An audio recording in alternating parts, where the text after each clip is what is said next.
Hello, everyone. Have we got everyone, all of the members of the committee? All right. Okay, then I think we'd like to start. Bonne soirée à tous et bienvenue à cette audience en ligne du comité de dérogation pour la ville d'Ottawa. Welcome everyone to this public meeting of the Committee of Adjustment for the City of Ottawa. The Committee of Adjustment is a quasi-judicial tribunal appointed by City Council to make certain decisions on applications under the Planning Act. So the ones that you're most familiar with, of course, are consents and minor variances. My name is Anne Tremblay, and I will be chairing the hearing today. With me are my fellow panel members, Mr. Scott Hindle, Mr. Colin White, Ms. Julian Markovich, and Ms. Kathleen Willis.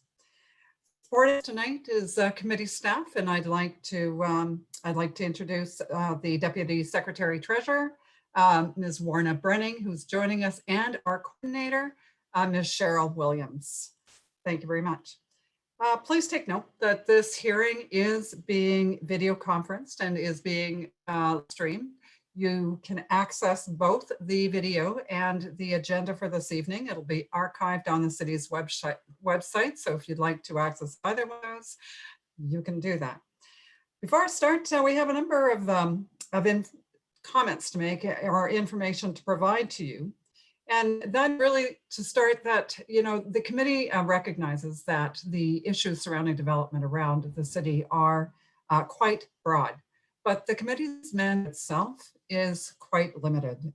And so the kinds of things that we can't consider is proposals that are not related, or aspects of the proposal that are not related to the applications that are before us. So the applications for minor variance, for example, may be limited to either height or a setback requirement. And we need to focus on those particular aspects of the applications. Anything outside is not before the committee and not something that we can influence. We also can't talk about any issues that you may have experienced concerning noise or property maintenance or property values. Also, we can't talk about prosecution for illegal construction because, in fact, we need to treat applications as if no construction has occurred. Also, we can't talk about any additional variances. So sometimes what happens in the course of discussion is that we realize either greater relief to a minor variance is required, or that perhaps even a new one is. If that occurs during the course of discussion, then the committee needs to adjourn that item. Then that item has to be added to the application and the application recirculated to ensure that, in fact, everyone who has interest in the application is fully informed about what the application comprises of. So as part of the statutory public notification requirement under the Planning Act, all applicants are supposed to erect a sign on their property and to submit to the committee a statutory declaration confirming the sign posting. So we have only two tonight, so we're going to be hearing a lot of either sworn declarations or oaths. So, and we'll get to those one at a time. If we don't get that for whatever reason, we then can't hear your application. We actually have to have that declaration in some way recorded before we can hear the application. So, as I said, we'll handle those one at a time and as we get to the applications. So with respect to quorum, typically all five of us are here, but technology has a way at times of not working when we expect it to. So if we lose quorum, then what we try to do is in fact just pause the proceedings and allow maybe for technology to catch back up, and so that we can patch everybody back in and that we can continue on with the hearing. If perhaps, again, and this hasn't happened yet, so we're gonna hope that it doesn't again. If for whatever reason we lose quorum completely and we can't reestablish the quorum for the purposes of continuing with the hearing, then we'll simply take the items that remain to be decided upon and move them on to the agenda of the very next meeting of the committee. All right, so listed on the agenda tonight, you saw a number of applicants. We have a very full agenda tonight, as a matter of fact. So for the sake of efficiency, the committee can actually deal with different items that may be a fast track, something that doesn't have a lot of controversy. We can deal with those earlier in the hearing and then reserve things. When I say reserve, really just to put off to a little bit later in the hearing some of the files that have a greater interest by either neighbors or a greater level of complexity. So the committee members have reviewed the application materials before we get here this evening. We do have a chance to go through all of the aspects of the application. We, of course, don't make any decision until there's an opportunity for the committee to hear any submissions at the time of the hearing from any interested parties, either for or against the applications. So what the committee tends to do is with asking the applicant, in some cases we'll fast track and we won't ask this, but generally speaking, we may ask for a brief presentation from the applicant, and then the committee will ask some questions. If there's any aspect of the presentation or the application file that's not altogether clear, the committee at that point can ask questions to the agent or the applicant to get that clarity. Once that's done, what we tend to do is open it up to the public hearing portion of the agenda on that application. And we'll hear from anyone who has an interest in the application. And once that portion is done, and if there are questions that come out of that discussion, then we will try and get the answers that we can from either staff or from the applicants themselves in order to address as many issues as we can. So if you are approaching the committee, I have a speaker's list. For those people who are on speaker's list, I already have your name, I already have your address, so we don't need that. But for anyone who hasn't registered as a speaker for the evening, we ask you to give us your name, to start by giving us your name and your municipal address. We need that for the record. I'd like to remind everyone that there is a 5-minute limit to presentations. Any extension of that is really at the chair's discretion. Once we have all that information, we close the public hearing on that particular application, and then the committee makes a decision. And so the two decisions that the committee can make is, of course, we can grant an application orally. We can reject or deny an application. Again, we can give that as an oral decision. But we can also choose to reserve on an application. Sometimes that happens when there's a lot of new evidence that comes forward, and we like to just have a little bit more time to think about that information before we make a decision. Now, that doesn't mean that we don't make a decision for the next few days or so. It actually means that we make a decision after we have adjourned the entirety of the hearing for the evening, and then we re-meet again before the end of the evening to make those decisions. In all cases, the committee's decisions are issued within 10 days of the hearing. So a formal written decision outlining the panel's reasons for the decision is available. If you would like to get a copy of that decision, all you need to do is make that information, make your contact information available to the coordinator for the meeting. And I would ask you to do that offline, not during the hearing this evening, but to certainly make that information tomorrow. All of the decisions by the committee are subject to a 20-day appeal period, during which time the decision can be appealed to the local planning appeal tribunal for a fee. So that concludes my preliminary comments. So we're going to go to the items of business. And the first question I have, panel, is whether or not there are any declarations of interest from anyone, whether it be an item that's on our panel or a panel that was on one of the previous panels. Yes, Ms. Markovich. Yes, Madam Chair, I need to declare for application number 1 for our panel this evening, Old Richmond. Sorry, Ms. Markovich, your volume's a little low. Can you repeat that, please? Yes, I need to declare for item number 1 on our panel this evening, the application for Old Richmond Road. All right, thank you very much. Anyone else? All right. I am also declaring a conflict on item number 11 that was on panel 3 this morning for 8500 Panna Road, as I was in discussions with the applicant about some elements that touch on issues affecting the greater committee. So just out of an abundance of caution, I am declaring conflict of interest on that one. So I believe we have no minutes to adopt for this evening. Can I just get confirmation from that, Ms. Williams? There are no minutes to adopt. All right, thank you. Okay, so the next item then is to go straight to the adjournment requests at this point. So I've got a few, and in fact, a couple that I think we'd like to call down. So if I could hear first from application number 2 for 32 Colonnade. I believe the applicant is a Mr. David Dash. We have Mr. Dash with us.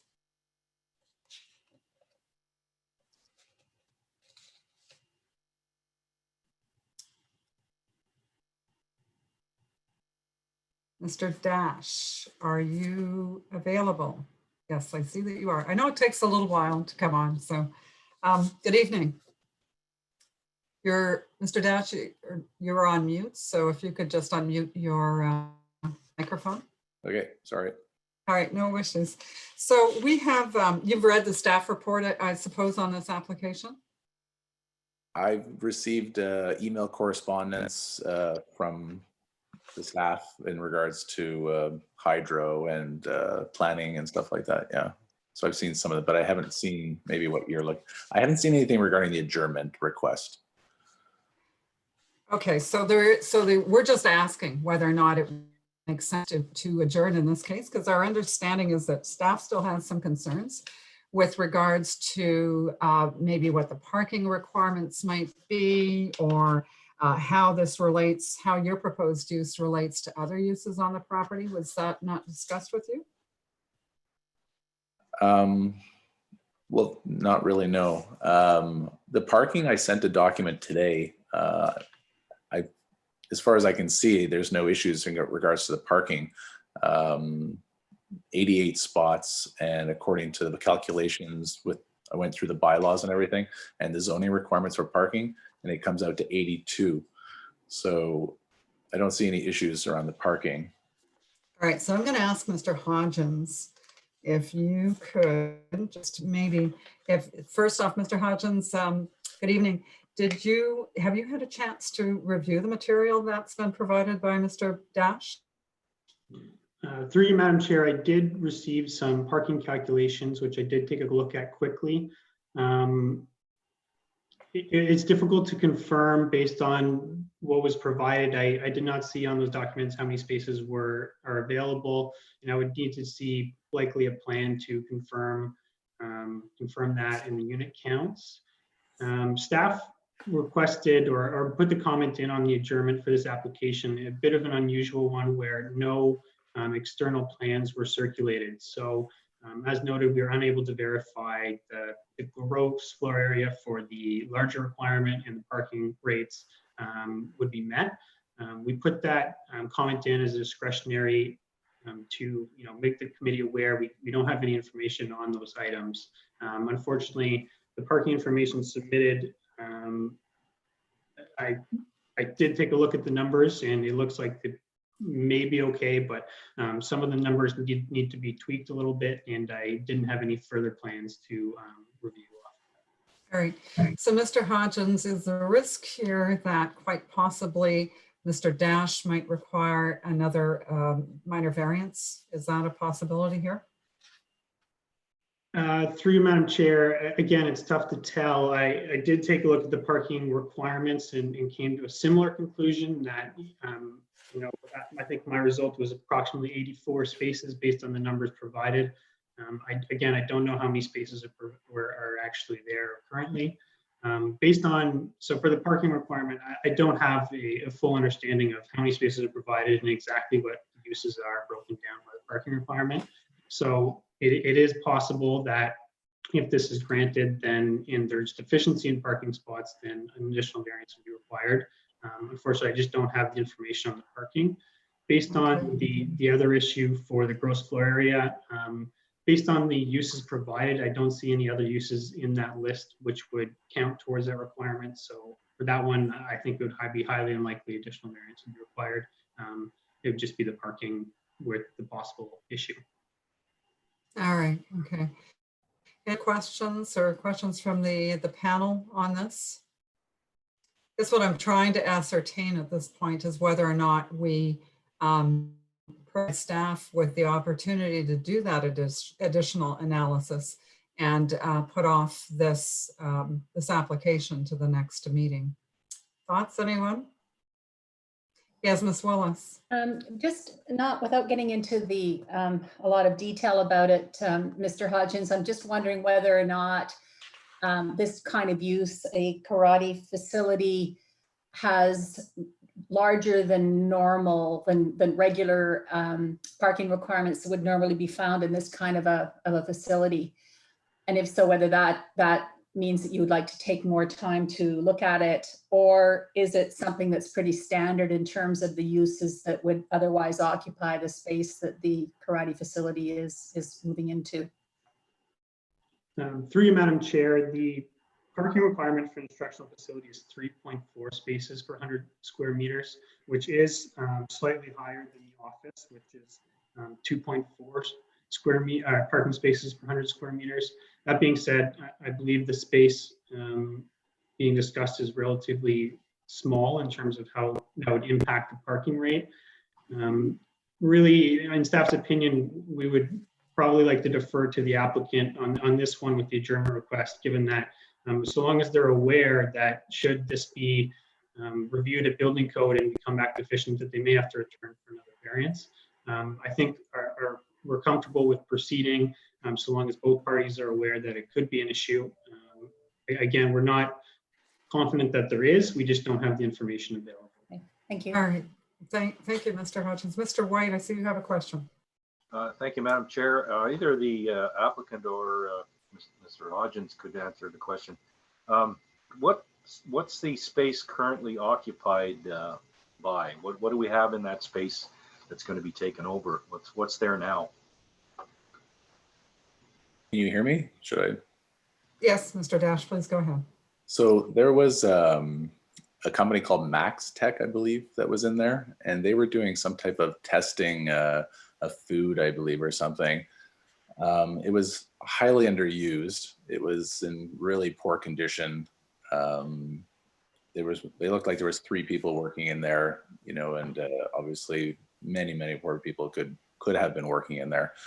So, you know, we purchased that building and closed on that on June 1st because we had been operating in Emerald Plaza for 12 years and we needed more space. The rents and the costs keep going up, but the value of the space that we were in stayed the same. And so we need to just be able to sustain ourselves long term. We had 250 students before COVID hit. After COVID hit, we lost about 20%, and we've lost another 10% since then. I've got a permit for my construction right now, which I'm doing right now, but the space allows us to grow a little bit.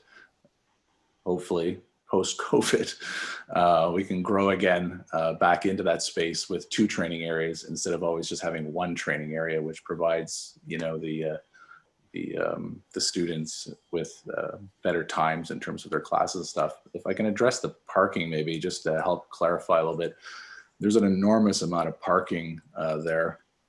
And you see it with my calculations, the amount of spots that are there. Actually, I didn't even use actually the shared parking provisions that could have been used in my calculation, just because I didn't need to. But if I had, you'll see that my business operates actually for the most part in the evenings, Monday to Friday, and on the afternoon, mornings of Saturday, Sunday. And 95% of my neighbors are all office working Monday to Friday during normal business hours. And so there's no issue, I think, regarding the parking, but there's really no Right. issue because we're almost never there when they're there, actually. I don't know if that All helps. right, thank you. Thank you.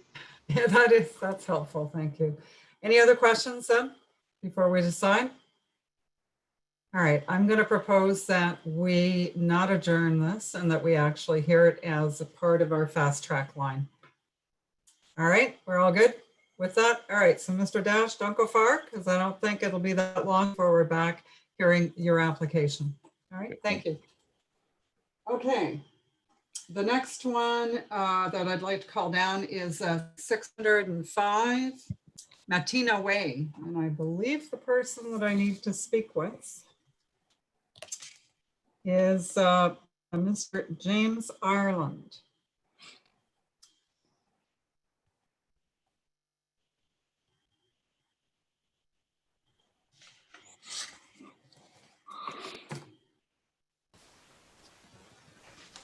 Mr. Ireland.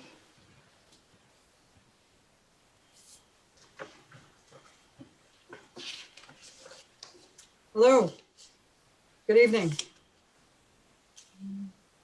Not hearing you, so, but I'm not sure. It doesn't look like you're on mute.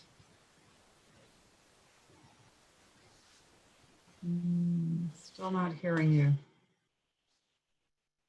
Try now.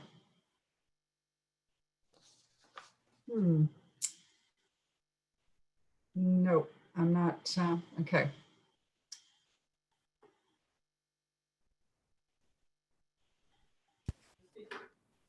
Can you hear me now? Yes. Yes, that's Okay. better. Thank you. My wife just gave me some advice on how to make it work, and it worked. Okay, excellent. So, Mr. Ireland, have you had a chance to look at staff's report? Because they're signaling to us that you need another minor variance. That's correct. So Cameron was very kind to let us know that late last week, and he sent through the report. So we know about the second variance. Well, we do now. Obviously, we didn't before. And we accept that we do need a second variance. So we have, in fact, today put in a revised application form, but we obviously are open to an adjournment if that's what's needed, which I expect. All right, so if I understand things correctly, Ms. Brenning, there is sufficient time if we get that application, if I'm correct, to actually get it on to the next meeting. Is that right? Just want confirmation. That's correct, Madam Chair. All right, so Mr. Ireland, do you have your application ready to go? Will you be able to submit it this week? It's been submitted. I submitted it today. Oh, excellent, excellent. Okay, well then that's great. So I think committee members, any questions for you before I propose an adjournment to the first meeting in October, which is, sorry, somebody help me out. What's the first date? October 7th, Madam Chair. October 7th. Okay, so, all right. So before we go too far on that, does anyone in the audience and in our online audience like to speak to this proposal to adjourn, either for or against? All right, I'm not seeing any hands raised. So, Mr. Ireland, it looks like your application is adjourned to the 7th of October. So we'll see you back on this at that time. All right. Okay. Thank you, and I appreciate it only being adjourned for 2 weeks. That is very helpful. Thank you. All right. Thank you so much. Have a nice evening. You too. All right. So we've got number 11, which is 630 Donat Street. I believe I'm looking for Ms. Hill.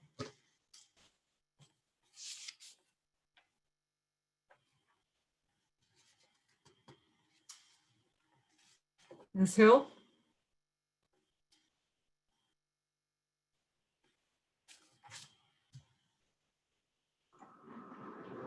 Hello. Good evening. Hi.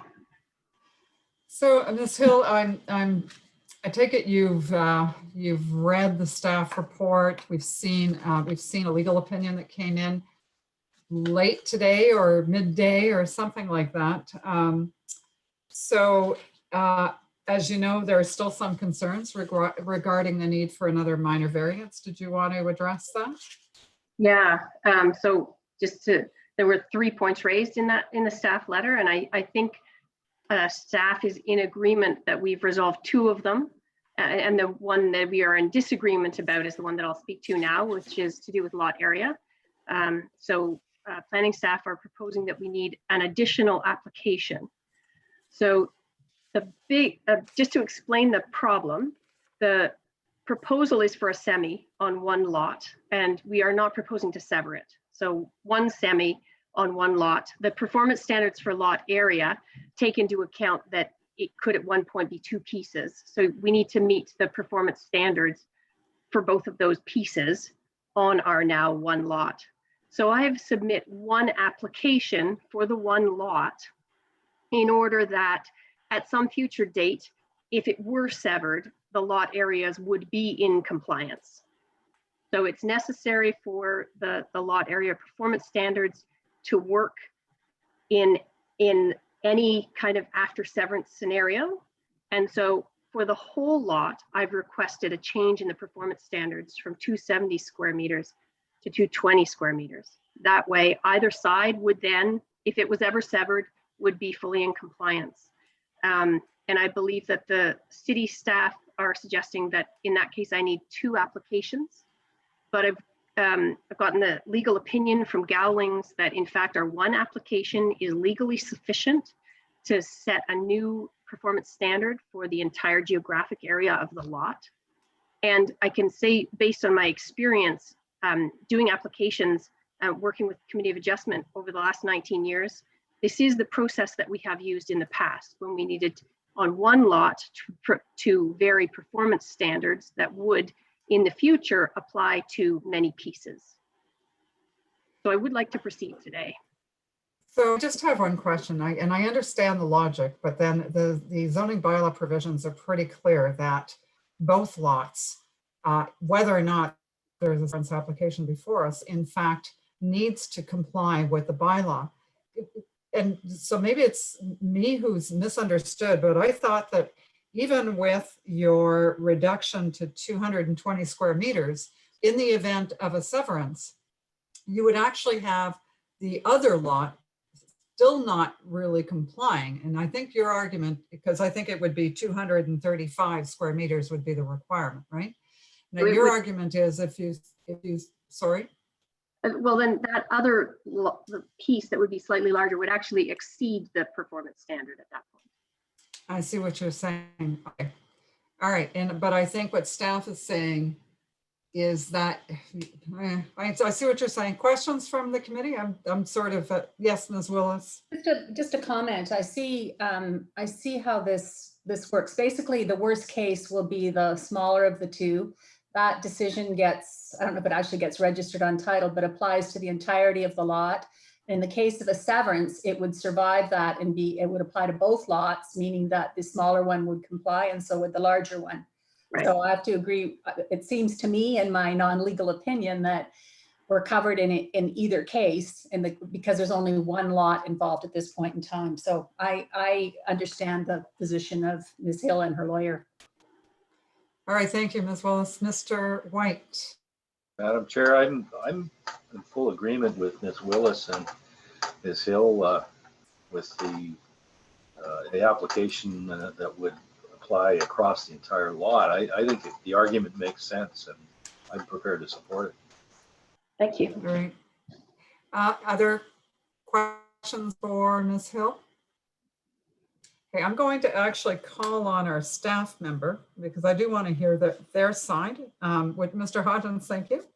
So Mr. Hodgins, I'm sure you've heard that. So can you tell me why then staff's position remains that this, in fact, I think what we're thinking is the 220 will survive in terms of a reduced lot area requirement for both lots. So can you tell me why that's not the case? Why planning staff doesn't see it that way? Or through you, Madam Chair, staff are referring to the part of the bylaw where, again, it references the zoning requirement for each portion of the lot. This is what we see often on semi-detached units. which come in and are unsevered and need variances, and both half of the lot, regardless of severed or not, require minor variances to proceed. So staff's understanding is that both units need to comply, in that the performance standard of 220 would not be reduced for the entirety of the lot. It would just be for one of those two portions of the lot. And how, so I guess I'm trying to follow logic, because I'm trying to figure out then, is there even, so do you know which one it would like, so how do you determine that? So is it just that at that point, then one lot would just be automatically deemed to be non-conforming to the bylaw, and then you wouldn't be able to get a building permit for it? Is that it? Through you, Madam Chair, I believe that if, in my understanding and discussions with the senior planner, is if this goes forward and only one variance for one portion of the lot would be there, then the other portion would not be in conformity. I believe the legal non-conforming rights may become an issue upon a severance line if that's changed, although I'm not sure if that would lose the rights to the permission or the legal non-conforming rights if the lot line was established and the building and law was changed. I'm unsure of that. Okay, all right. And with a little more legal guidance on that. So we do have Ms. Hill's submission from their lawyers, but it would have been nice to see a little bit more on why our interpretation might be a little bit different than that. Okay, so at this point, any other questions from the committee on just finding it, in order to determine whether or not we want to learn? Mr. Hindle? So, Mr. Hodgins, what you're saying is that in this case, if there were to be a severance that went through, because the variance is being applied for to meet the 220, and the variance is being applied for the entirety of the lot. So you're saying that at the point of the application for a severance, then the severed parcel would not be subject to this variance anymore? And then it would revert back to the generic bylaw? Through you, Madam Chair, I'm unsure on the effect of a future severance on the legal non-conforming rights or rights to the whole property. If it were severed, I do not know if it would need, that would affect it. On second thought, no, I do believe it may transition over. Staff's concern here is that each portion, so each unit of the semi has to be located on a lot which conforms to the zoning bylaw, in this case, 270 square meters. So each unit would need to comply to that area. In this case, we do not believe that, based on the wording of the bylaw and how the notice was worded, that it would suffice to meet the requirements for both lots. I'm unsure how a future severance would affect if it went forward as is. So maybe, Madam Chair, what I might recommend then is I think we can proceed this evening. We may just need to tweak the text of the variance slightly to clarify that it is intended to apply to both portions of a lot should it be severed in the future, so that it's very clear that the variance in this case that is being requested would apply to the entirety of the lot, and that should a severance happen in future, that would survive. Which I don't believe would change the scope of the change, which would not require resubmission and would allow us to move forward this evening.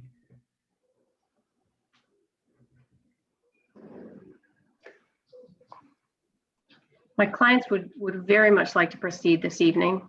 And that would be fine to make a change like that. They actually have no plan to sever anytime in the near future. There's 4 owners who intend to co-own it and live in it together with no need to sever. So if that change suits the preference of the committee, that's just fine. Or not. Yes, Ms. Willis. I'm happy to support Mr. Hindle's suggestion. I think that covers off future eventuality. I think it's wearing a belt and suspenders at the same time. I think it'll do, and I think it might give staff some comfort as well. All right, so let's then just decide that we are going to hear this. So we'll see you back Mill, a little, well, actually probably quite a bit later. Just say this, you're going to be a little bit further down in the agenda. So yeah, so we'll see you back. Thanks so much. Oh, and before, yeah, and we're not adjourning, so we don't need a public portion to that. All right, very good. Let's deal with that later.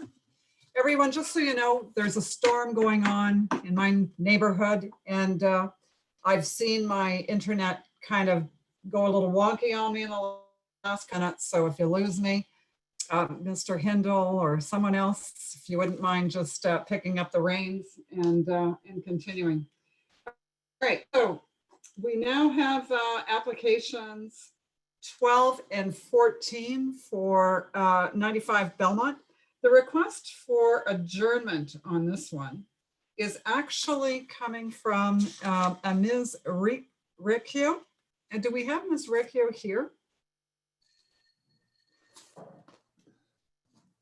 We have Ms. Riccio here to speak to the request for adjournment.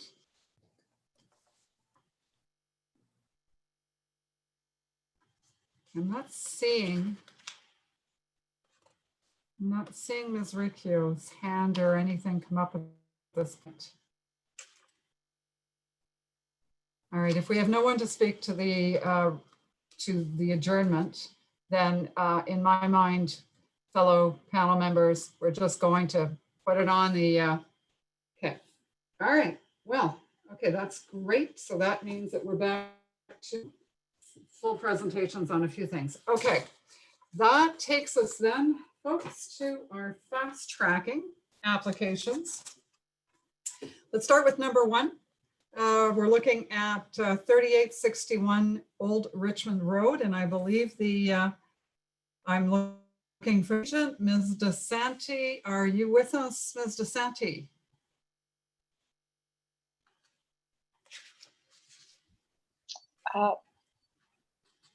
Yes, Ms. Markovich. Madam Chair, yeah, so I've declared, so I will, I guess, leave the meeting and rejoin at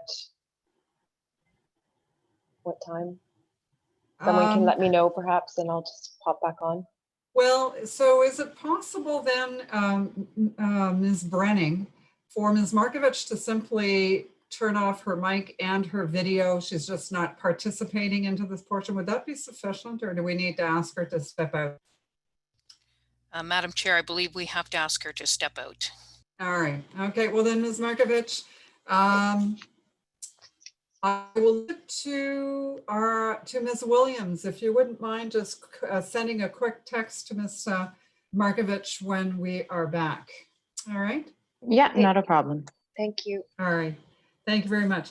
Okay. So Ms. DeSanti, before we start, we need a declaration or an oath from you. All right. So do you solemnly swear or affirm that the notice provided to you as part of the application process and by the committee was posted on the property to which the application applies for the prescribed number of days before the hearing, and that it was clearly visible and legible during the entire that time? Do you swear that to be true? Or, okay. Yes, I do. Thank you very much. So Ms. DeSanti, we don't need a presentation from you. Everyone's had a chance to look at this. We have no speakers recorded for this in any way. So I think I'm just going to open it right up to panel members to ask questions if they have anything that they would like to raise. Okay, I'm not seeing any of the members. I think what you... Madam Chair? Yes, Mr. White. Just a question of staff. Is this development, will this development be subject to site plan control? And if so, do we need to have the conditions of approval that are requested? It strikes me that if there's site plan control, it's likely that these conditions could be incorporated within a site plan control agreement. Mr. Hodgins. Through you, Madam Chair, Mr. White, is it just the joint use maintenance agreement condition that you're referring to? There's a condition of, well, one, binding on owners with respect to, yes, it's the joint use and maintenance agreement, I guess. Through you, Madam Chair, the application is currently going through site plan control. Believe that it could be done at either, but given that the consent application is coming first, we decided it would be best to put it on the application that would be approved first. In theory, it could go to the site plan control application, but I believe in this case, the applicant did request it as well, so it was included as part of this. All right, thanks. So Ms. DeSanti, any issues with that condition? No, no issues, Madam Chair. No All right, problem, thank Madam you. Chair. Thank you. All right, any other questions for our applicant? All right, so I'm going to throw it out to the public hearing portion now. Is there anyone, like I said, I know who is on record, but is there anyone who would like to speak either for or against this application? Now's your chance. Through you, Madam Chair, just staff, just looking to confirm that we're looking at the updated plan here as well, and there are some changes to the notice. So changes to the notice. So to be honest with you, I think those changes came in too late for me to have a chance to look at them. So so what is it that we need to change on the notice then, Mr. Hodgins? Through you, Madam Chair, a revised plan was provided removing the municipal easement from the reference plan. The reason for this being is there's concerns that it may need to be expanded as a result of the geotechnical memo. So their easement was removed simply to have that issue resolved at the site plan control stage, as it's going to be granted to the City of Ottawa, in which case it would not need Committee of Adjustment approval. So to avoid any future issues and the need to expand the easement further, it was proposed to remove that easement and adjust the parts accordingly. All right, so walk me through this then, Mr. Hodgins, because what we're looking at right now is, in fact, for the easement parts, to establish reciprocal easements and rights of way over Part 2 for vehicle access for the benefit of the owners of Part 3 to 6. So which part are we striking? Because I think that's what I'm hearing here. Through you, Madam Chair, there is a revised reference plan that removed parts 6 to or 5 to 9. So it's only parts 1 to 4 at this time. I believe the applicant did provide an updated notice correction, which I can pull up and confirm the part numbers as well. Well, I think maybe we can do that. Ms. DeSanti, you did submit then that the revised wording. Mhm. Would you read that into the Yes. record then, please? Sure. So the property is shown as parts 1 to 4 on a draft 4R plan filed with the applications, and the separate parcels will be as follows. So file number B-00176, the frontage is 32.73 meters, no change to that. Depth is 75.33 meters, no change to that. The area has changed, so it is now 2,639.5 square meters. Part numbers 3 and 4, and that's for municipal address 3865 Old Richmond Road. Okay. The second row, B-00178, no change. Frontage is 48.57 meters, no change. Depth is 75.72 meters, no change. The area has changed, so it is now 3,657.5 square meters. Part numbers are only 1 and 2, and that's for the municipal address of 3861 Old Richmond Road. It is proposed to establish reciprocal easement rights of way over Part 2 for vehicular access for the benefit of the owner of Parts 3. The change here is and 4. So Parts 3 and 4. Okay. And then the last paragraph, it is proposed to establish reciprocal easements rights of ways over Part 2 for vehicular access for the benefit of the owner of Parts 3 and 4. So that's the change, and 4. And then the final strikeout is the last sentence in that paragraph. It is also proposed to establish an easement over parts 5, 6, 7, and 8 for an existing municipal storm sewer. That is struck out, so that would no longer apply because it'll get covered through the site plan application. All right, thank you very much, Ms. DeSanti. Any questions from the committee on any of those changes, Mr. White? Madam Chair, question concerning the municipal easement. I may be wrong, but I don't believe that consent of the Committee of Adjustment is necessary where a grant of easement or even a conveyance is being made from a property owner to a municipality. So that I don't believe that if the easement is required, that consent of the Committee of Adjustment is necessary anyway. Okay, I think it's been our practice, Mr. White, for as long as I can remember, to in fact do this. But does anybody else want to chime in here? I'm just wondering, I don't see any. Are we going to have to deal with? Are we going to be expected to deal with the revised easement in the future if there's a change to the dimensions, etc.? Sorry, if we Mr. are, White, I'm not sure. It's necessary. Okay. I don't see, like, to be honest with you, I don't see a downside on this. I can't, maybe staff, like, I'm not sure where the issue, and so maybe if you can explain to me, is it the issue that you're worried that they can't clear the condition? No, it's just, I'm hearing that the easement's going to be dealt with through site plan control. Is it, when it's dealt with through site plan control, are we going to have it come back to deal with that easement dedication? If not, if we are, I don't believe that's necessary because it's a conveyance of an easement interest to a municipality, which I believe I'm almost certain under the Municipal Act, it doesn't require consent. Now, if there's no intention to bring it back, that's fine.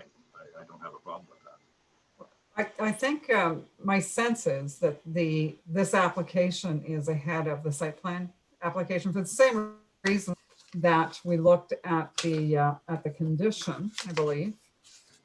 I think it's the same idea, Mr. White, is that we're asking for because there is an application before us for development, one way or the other. So if we grant this ahead of the site plan, then we're just doing our due diligence to ensure that these things are done as part of the application. And then if the site plan comes in afterwards, that's fine. But this application is in advance of the site plan approval. Thank you, Madam Chair. I thought I heard that the easement matter was not going to be it's being removed from the application here. Am I correct there? All right, Ms. Through you, Madam DeSanti. Chair, through you, Madam Chair, that is correct. The city planner on the site plan application advised that the easement can be dealt with through the site plan control process.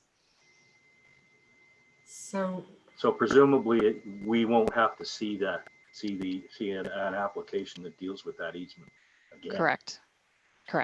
So I'm assuming they're going to be doing it through the authority under the Municipal Act, which allows conveyance to the city without consent. Correct. And it would be a condition of draft plan, of site plan approval. Okay, that's fine. I just want clarification on that. Thank you. okay. All right. So changes to what we have before us, other than the changes right into the record by Ms. DeSanti. So good. Any other questions here? And I believe I've done the public portion already of this hearing. So committee would say on a decision, those in support? All right, I think it's unanimous. So Ms. DeSanti, Mr. Hobbs, the application is granted. So good luck. Looks like a good project. So Thank you very much. great. Thanks so much. Thanks. Good night. Have a good night. All right, so we're back to Mr. I believe it's Mr. Dash. Madam Chair, if we could have member Markovich join the committee. She's back. She is back. Was fast. She was fast. Yes, good for her. All right, Mr. Dash, before we deal with your application, I need a sworn declaration or an oath from you. about the sign posting. So do you, and is it you that I should be directing this at? I posted the sign. Okay. All right. Do you solemnly swear or affirm that the notice provided to you as part of the application process and by the committee was posted first on the subject property to which the application applies, but secondly, that it was posted for the prescribed number of days prior to the hearing, and that the sign was at all times clearly visible and legible? Do you swear that to be true or affirm that to be true? I do. All right, thank you very much. Okay, in your case, again, the committee has had a chance to look at this. I think we've already had a lot of discussion as part of the adjournment. Does anyone else have any other further questions about this application? Okay. At the risk of ruining things for myself, I think I understood Mr. Hodgins better after having a few minutes to think about what he was talking about. And so I went into Google Earth and I took a look at the property in regards to parking. I counted 98 parking spots that were directly owned surrounding and on the property that the condominium corporation owns. So in excess of 10 of the 88 requirement. And then in addition to that, we do lease land on the back property, which is owned by Hydro Ontario and or Ottawa Hydro rather. And there's 40 spots there that we use as well. So close to 140 spots actual. So far in excess of the minimum requirements. Just to hope maybe that would help. All right, thank you very much. So I don't think I'm seeing any hands raised though in terms of further clarity on anything. Mr. White. Yeah, Madam Chair, the hydro lands,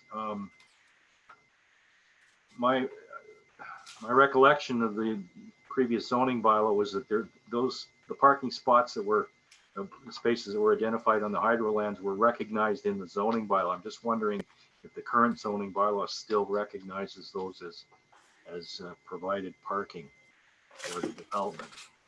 All right, so I think we're back to Mr. Hodgins for an answer on that. Through you, Madam Chair, I do believe I'm unsure if it counts with regards to the zoning bylaw, but if it was established legally at the time, it would still have the right to do so and count towards the parking requirement, would be my understanding. Okay. Thank you. Thank you. All right. Going to the public portion of this hearing, I have no speakers at this point. Does anyone out in our online audience want to speak either for or against this application? Okay, I'm not seeing anyone.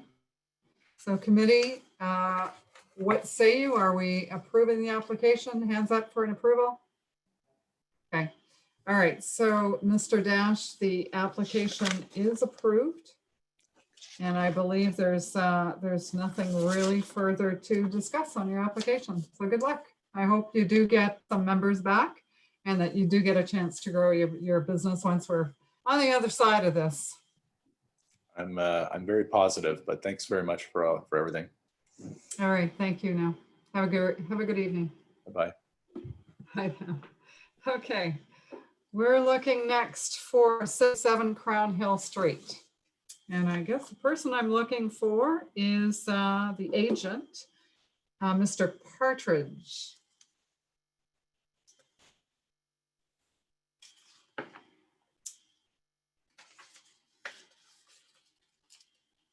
Mr.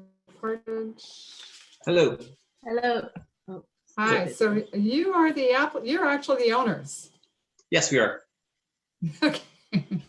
All right, before we get started, gotta do sworn oath or declaration because we don't have the written declaration in. So do you solemnly swear or affirm that the notice that was provided to you as part of the application process and by the committee was posted on the property to which the application applies, that it was there for the prescribed number of days prior to the hearing, and that it was legible and visible at all times? Do you swear that or affirm that to be true?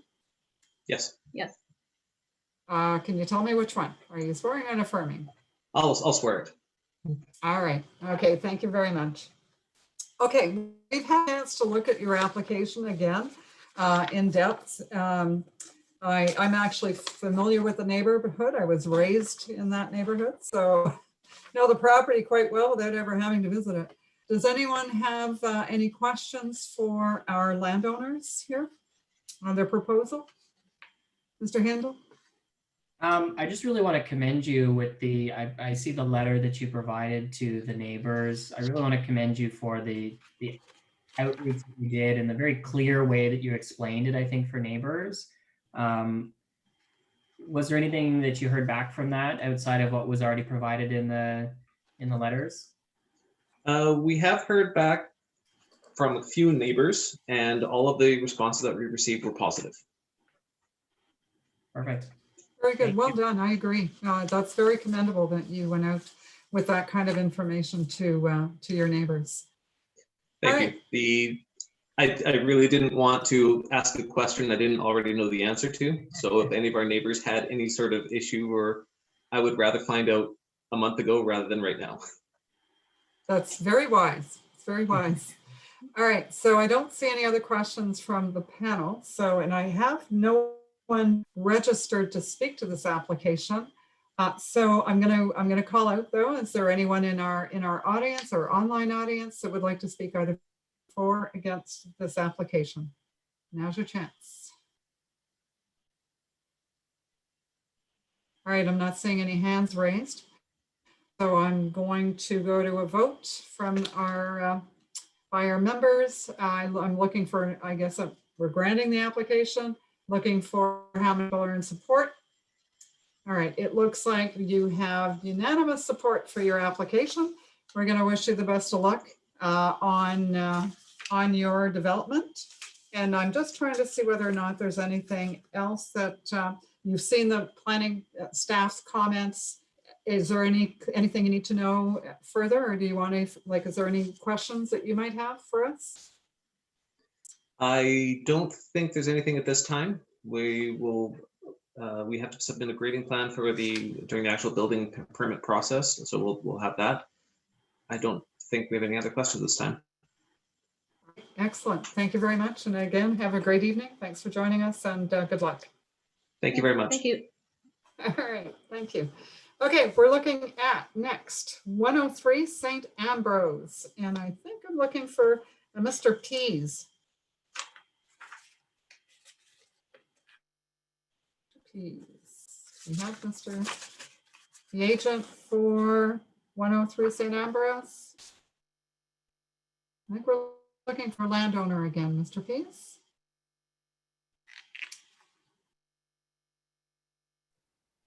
Hello, can you hear me? Do we have either, I'm seeing the name Jacqueline, so can we get you to, thank you. Great. Good evening. Evening, except the miss part. All right, so I see that we have this Mr.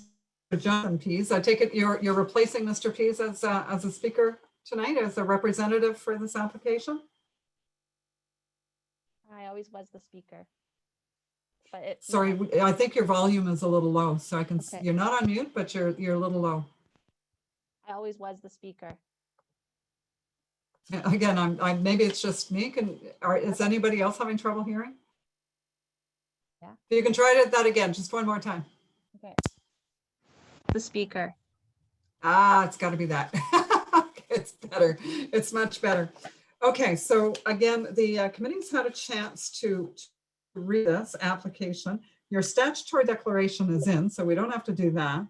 I just thought before we go to any questions, I just want to make a correction to the notice. My understanding is that we are striking the reference to part 1 in the legal description, so that rather than reading parts of lots 89 and 90, comma M-78 part 1, we're actually just striking the part 1. I want to make sure that that's your understanding as well.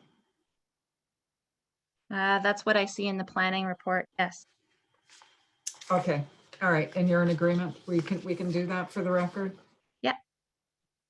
All right, so with that, I think we're ready for questions from the panel. Does anyone have anything that you'd like to ask of Ms. Pease? I think it's Ms. Pease. Did I say that? I think so. Yes. Yeah. All right, I don't see any questions. So I also have no speakers on deck to address this application. So I'm going to open it up to the public hearing portion. Is there anyone in our online audience that would like to either speak for or against this application? I'm not seeing any hands come up at all. All right, so committee, I guess we're ready to make a decision. Are we in support? Hands up. We're good. Okay, so Ms. Pease, your application is granted. I don't see any anything further that we really need to discuss. Have you any questions for us? Right. No. No questions? Okay, great. Well, in that case, Great. Thank you. good luck to you as well. Have a nice Thanks. evening. Okay, we're on to 17 Tovett Street. And I am looking for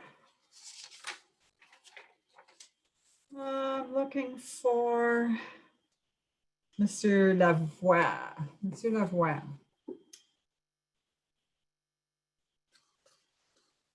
Monsieur Lavoie, so your hand is raised. You can come forward if you can, please, with your video and your mic on.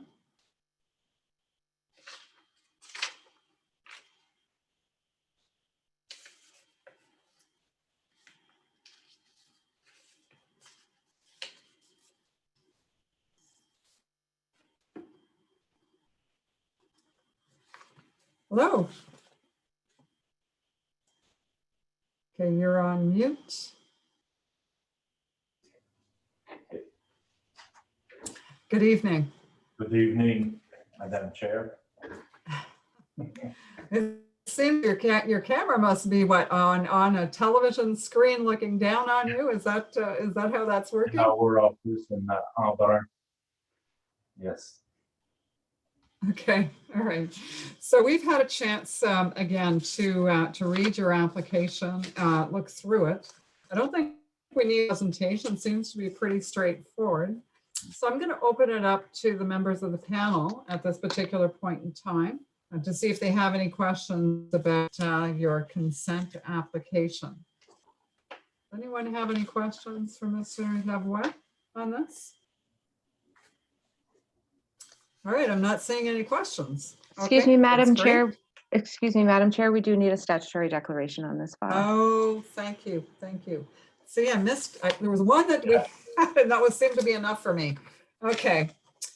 So am I speaking to Monsieur Lavoie or to? Yeah, and I have the owner, Monsieur Mathieu Mignot, and he's the one that installed the sign, so we could talk. All right, so can I have his name, please, for the record here? Mathieu Mignot. Sorry, Mr. Lavoie, I'm still not catching that. Mathieu Mignot. Okay, Mathieu Mignot? Mignot. M. Mignot. Mignot. All right. Thank you for that. Do we have an address for Mr. Mignot? For my home? Yes. You want it? Yes, please.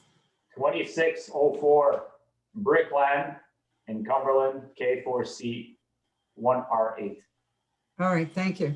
I'm going to read this to you, and I'm going to need you to either swear it to be true or do an affirmation. So, do you solemnly swear or affirm that the notice provided to you as part of the application process and by the committee was put first at the property to which the application applies for the prescribed number of days prior to the hearing, and that the sign was clearly visible and legible at all times? Do you swear that or affirm that to be true? I swear, yeah. All right, thank you very much. Okay, back to, I think where I was, no questions from the committee. All right, and like I said, I don't have anyone to address this. So did I ask for any speakers from the online public? If not, I'm giving you, if I did, I'm giving you a second chance. So Either for or against, anybody want to speak to this application? All right, again, I'm not seeing any hands raised in this case, so so that's fine. So Mr. Lavoie, there are a number of conditions to your application. Have you had a chance to look at all those? Yeah, I read a little bit of them, but didn't have the chance to check everyone. All right, but you know that any approval we give includes all these conditions, right? Yes, yes. But those are conditions that they always ask for that. So I don't see any issue asking those conditions.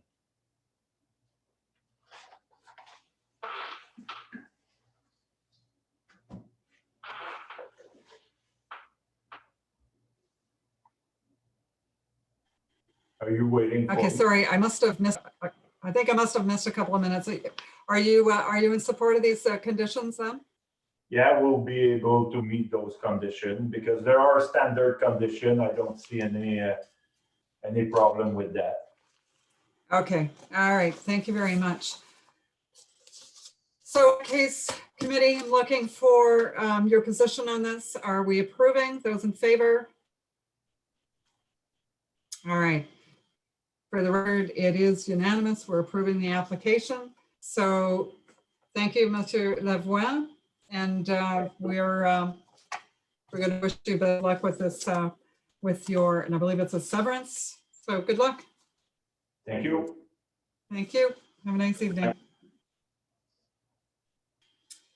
Okay, we are moving right along. So we're looking at 1662 Kingsdale. I'm looking for a Mr. Poulain. Yes, Mr. Poulain, you can come forward.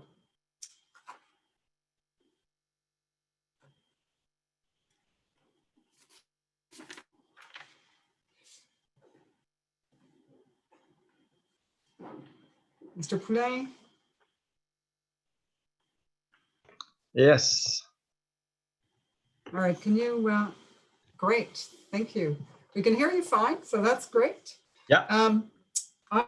I am to need a statutory declaration from you, so I need to read this regarding the sign posting. So do you solemnly swear or affirm the notice provided to you as part of the application process and by the committee was posted first on the property to which the application applies, secondly, for the prescribed number of days prior to the hearing, and that the sign was clearly visible and legible during the entirety of that time? Do you swear that or affirm that to be true? I swear. All right, thank you very much. So again, in this case, we've had a chance to look at your application. There is a housekeeping matter that I do need to take care of as part of your application. So I believe it has to do with the legal description. So in the legal description, we are going to strike the words that say lots 531 and 536, regular plan 326. And that's pretty much all of the legal description that was in the notice. And so we're going to replace it with lots 535 and 536 and part of the rear lane closed by judge's order, registered plan 326, plan 4R 24760, part 2. Is that correct? That is correct. All right. Okay, so that is changed for the record. Okay. We have had a chance to look at this. Like I said, we don't need a presentation. So I'm going to ask the committee whether or not they have any questions for Mr. Poulain. Mr. White. Thank you, Madam Chair. Just one question for staff concerning the zoning of the property. I noticed the lot width here of the existing lot appears to be 15.24 meters. Just wondering what the minimum lot width is in this zone.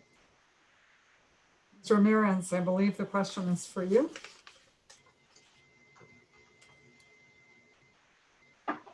Hi, Madam Chair. Thank you. Yes, the minimum lot width in this area, let me double check, is 9 meters. 9 Meters. 9 meters? Yeah. Thank you. Well, Madam Chair, the subject lot exceeds the minimum lot width quite significantly, so there is a substantial unobstructed, above normal unobstructed privacy area at the back, in the rear yard area. Thank you. All right, thank you. Any other questions from the committee? All right, I'm not seeing any further questions. Oh, Mr. Handel. Yeah, so I'll just note, in this case, I think looking at the street view, and it's a common occurrence on that street and in the area, but front yard parking. I think it was mentioned in the staff report that there is front yard parking. Just be aware that in this case, we are not being asked to approve a front yard parking variance. So be aware that that is not permitted, at least as of right now. So just keep that in mind. And then just to clarify, Mr. Poulain, this request is for an existing addition as well as the sunroom? Just the sunroom. Okay, and maybe I missed it, but is there a previous variance that aligns with the existing rear yard addition? Not that I know of. There was a previous variant. There were variances done in the past to amalgamate the lots to be able to build on one. This was done in 2010, but I'm not aware of a variance for that rear sunroom. It was, or the addition. It was on the proposed drawings submitted in 2010 on the approved building code drawings. The size that it's built as. So. Okay, but in this Ms. case, Ramirez, I see that you have some information that you want to add to that, perhaps? Yeah, in between when the applicant went in for building permits and today the zoning bylaw changed, infill 2 changed the provisions. So the rear yard setback, the ask is going to regularize the existing condition, even though it had non-complying rights, but it's going to regularize that existing condition and allow them to build an additional sunroom. Okay. All right, thank you. So it's always built in conformity and we're just going to make sure that it's in conformity moving forward. Okay, no, that's great. Thank you. All right, any further questions from the committee? Okay. I'm not seeing anything other than what we just talked about in terms of housekeeping. I have no one on my speakers list. So I'm going to open it up at this point to anyone who's in the audience. Whether or not they want to speak to this application either for or against. Not seeing any hands coming up. So committee, need some direction from you. Who are we in support? Yes, I'm seeing some hands go up. All right, so Mr. Poulain, it looks like your application is unanimously granted good luck. I guess that's, you've got your minor variances to move forward. So hopefully everything will turn out well. So thank you very much, Madam Chair. Thank you, members of the committee. Have a good evening. All right, you too. Have a great evening. Okay, we have one last fast track application, and that's 1535 Rosabella. I'm looking for the agent, Mr. Zagaria. Mr. Zagaria, are you with us?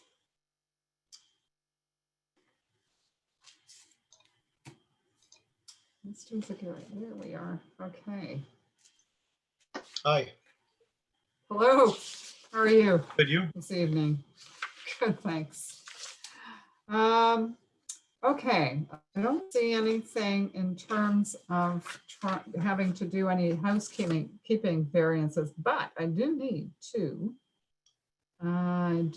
get, I believe, yeah, I need to get a either an oath or an affirmation from you on the sign posting. So do you solemnly swear or affirm that the notice provided to you as part of the application process and by the committee was posted first on the property to which the application applies? Second, that it was, I've got to finish. Oh, sorry. I thought you finished. My bad. Let me finish and then I'll ask you and then you can respond to me. Okay. So, and then for the prescribed number of days before the hearing, and that the sign was clearly visible and legible for the entirety of that time. So now I need you to tell me whether or not you're swearing or affirming that to be true. I swear it's true. All right, thank you very much. Okay, so again, the situation where we have had a chance to deal with or to look at this application, I believe. All right, so there's a lot of conditions in here. So I'm going to just ask committee members whether you have any questions before we address any potential need for a look at the conditions. Anybody have any questions on this application? I'm not seeing anyone have any questions at all. So you are looking simply to permit a parking space to be located in front yard of the detached dwelling. So, okay, if there's no questions, then, and I have no speakers registered for your application. Mr. White, I see your hand is raised. Thank you, Madam Chair. Similar question to one of the previous application on Kingsdale. Zoning is R1WW. Minimum frontage requirement, is that the 9 meters again? Minimum lot width, sorry. Through you, Madam Chair, yes, the required lot width is 9 meters. Thank you. All right, any other questions? Mr. Hindle. Maybe I'll confirm with Ms. Ramirez that in this case, you're requesting that the variances be granted subject to tying the variances to the site plan. Is that correct? Yes. Great. All right, because to just pull on that thread a little bit, I see that Ms. Ramirez, you had some concerns with the minor variance, although you support the consent application. So if we tie it to plans, is that sufficient to address some of your concerns, or did you have anything you'd like to add further? Through you, Madam Chair, if you tie it to plans, then yes, my concerns are addressed. All right, thank you very much. Okay, any other questions for our Mr. Zagaria? Can I just okay. ask? Mr. Zagaria, I was just going to ask you if you've had a chance to look at the conditions and your. I have, yes. So I'll just ask before I forget this. So when you say tie it to plans, all that means is that I'm stating on a set of plans that I'm putting a driveway at 2.6 meters in front of the house, essentially, and not going greater than that. Yeah, exactly. So when we say it's tied to plans, it means what you submitted and what we've reviewed and what we're deciding upon this evening. Yeah. That's what you're building, because that's what the approval's tied to. Okay, sounds good. And then as for the conditions, the only question I have really is the existing driveway on the retained, like the new lot that I'm trying to sever. Would that be okay to remove when I start construction in the spring, or do I have to remove that driveway right now? I believe there must be a time period, but Ms. Ramirez, do you know offhand? I would say they have to remove it because that part of that garage and that driveway is going to be once the it definitely has to be done before the severance is finalized, because the part of that is on the severance or on the new parcel. So it has to be done in advance of the severance. So we have a year to fulfill conditions, Madam Chair, but it definitely needs to be done before the lot is severed. All right, that was my understanding. So thanks well, so much. Yeah, and I understand that. Like the garage, I understand obviously because it's tied to the house, but I'm just talking about the asphalt in the ground. Like instead of having to get a an excavator there this year when it's going to come next year. Does the asphalt matter, or? Well, I think just as long as you're within the year, you have a year to clear the condition. Yeah, but I can't apply for a building permit on the house until the application, until the severance is complete, correct? I think so. Yeah, so I think that's the way it I works. have to do it. Yeah, that's my only worry. Other than that, the conditions are all met. So Okay, I'll have to do that. Mr. White, did you want to Madam add something? Chair, just to make sure we're clear here, my understanding of the decision is that the driveway would have to be removed before a certificate of consent is issued, before the land can be conveyed. Yeah. Yeah, I think that's what, I think that's what. Okay.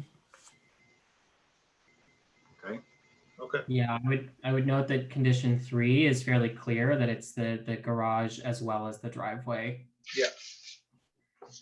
Okay. Great, thank you very much. Okay, so are we in public portion yet? Somebody remind me here. Well, I'll tell you what, just in case, abundance of caution, I don't have any speakers. Does anybody want to speak either for or against this application? I think I've done it, but all right, I think we're done. No hands raised. Committee, are we approving? All those in support? All right, thank you very much. So, Mr. Ezagiri, your application is granted. You've got a number of conditions to fulfill, but you've got a year. So good luck. So is that for the consent and the minor variance? I don't have to stick around for we put them together? I beg your, oh no, no, exactly. We've dealt with them together. Okay, exactly. No, I saw my name on the board twice, so that's why I asked. Because you have 2 applications. Yeah, no problem. I believe, right? Yep. Okay, thanks so much. Thank you. Take care. Have a good night. Yep. Good night. Okay, all right. That takes care of our fast tracks. I'm going to go to the applications now, which we would like to hear presentations for. I'm going to start with 1891 Barnhart Place, and I'm looking for, let's see, the agent, Mr. Leclerc. Do we have Mr. Leclerc?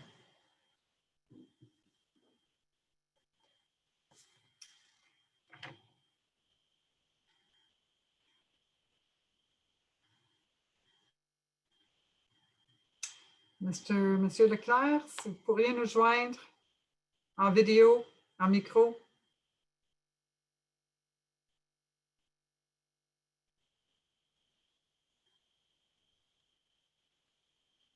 Monsieur Leclerc?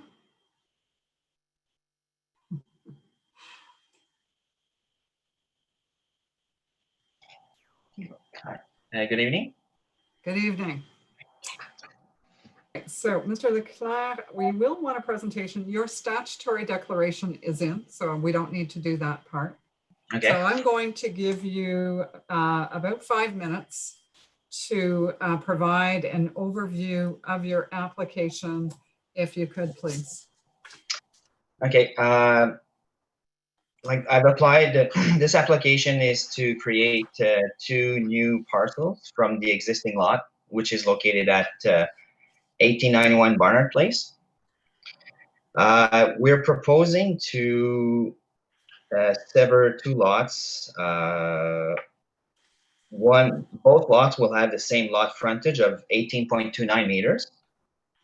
Lot depth of 39.62 meters, and the lot area for both of them will be 724.65 meters. There is a bungalow on the property right now, and the bungalow will be demolished if the application is approved. The zoning for the property, it's zone a R1GG, which allows severances of 18 meters, and we're proposing 18.29, so it satisfies the lot frontage. And the lot area for each one of them will be 665 square meters. And the lots we're proposing will be 724.65 square meters. We saw other lots in the area that were severed with a lot of similarities to the one we're proposing. So hopefully the committee can approve our application to create two new lots. All right, so questions for Mr. McFly. Anyone have questions? All right, so Mr. McFly, I've got a few. So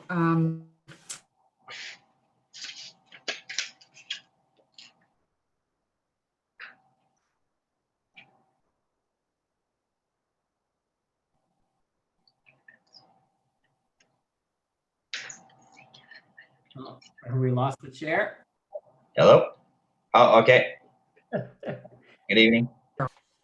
am I frozen? Okay, just for a minute there. I think, did I freeze? You did, yes. I did, okay. All right, so I'm just getting out the lot fabric. And I guess what I'm trying to ascertain is that you're pushing narrower lot frontages than what seems to be typical.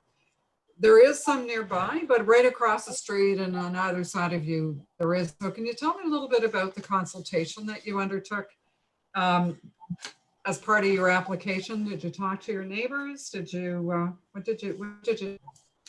Well, we talked with the, I think it was Mrs. Ramirez. We had some phone conversations. And in terms of neighbors, we are not from the area, so we weren't aware of the process of like, yeah. And so, I don't know, we looked at the zoning and for the frontage and stuff, and the zoning was okay for the severances, so we just, yeah. And of course, there's the COVID thing, and so we didn't want to. Okay, all right. I just wanted to get a sense because we do have two speakers on deck for Okay. this application, and they're the community associations. Okay. So typically when something like this is being proposed in a neighborhood, especially if there isn't, especially if it looks quite similar to, or no, sorry, let me backtrack. If it's actually a new type of development that's going, so you're introducing narrower frontages in lots around you that don't really have that type of configuration, not narrow, not that. So, so oftentimes we do hear from the community associations. So have you had a chance to look at their submissions? I believe we did get submissions from them. Did you get a chance to read them? Yeah, I know. I've looked at them, and I know that they're concerned about the trees. Of course, if we want to protect the trees, and I think it's in the comments to the Committee of Adjustment from the planners. They're saying that we need to submit a tree disclosure to try to mitigate the mitigation plan for these protected trees, which I have no issue with that. Like, it's for sure, like, it brings value to a property. So for sure that the trees there, if we can keep them, for sure we want to keep them. All right, thank you. I see that Mr. White, you have a question. Thank you, Madam Chair. Question here, I guess, is being brought up about the zoning of the area and the number of similar sized lots to what is proposed. Question of staff, Ms. Ramirez, what's the zoning history here? The frontage lot width requirements, everything that is being proposed here seems to comply with the zoning requirements. How long has this zoning provision been in effect to permit this kind of lot width? Through you, Madam Chair, for the lot width and lot area requirements, the lot width requirements is 18 meters and the lot area is 665 square meters. I haven't looked into the previous zoning, but I believe it was similar to what we currently have. I will note that on this street, Barnhart Place, there's only one other property who has enough frontage to be severed. And on Broadmoor Avenue, there's only one property there that has the ability to be severed. So there's not a lot of properties along this street that have enough frontage in order to meet the zoning bylaw requirements. Yeah, the fact of the matter is that the zoning has permitted this for some time, correct? Permitted the lot width that we're seeing here. Through you, Madam Chair, yes. Thank you. Well, to be honest, I mean, when you look at what the lot frontages are here, they're very nice. So I don't have any issues with it. I just wondered whether or not there had been some consultation with neighbors, especially when it is something like this. But that's okay. All right. So I do see that we have, if there's no other questions from the members of the panel, I'm going to go to the speakers list that I have next. And the first person I have, and I see that she's with us. So Ms. Korecki, did you want to come forward?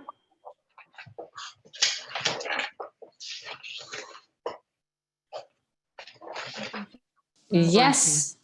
Yes, I'm trying. I'm trying to unmute myself. There we are.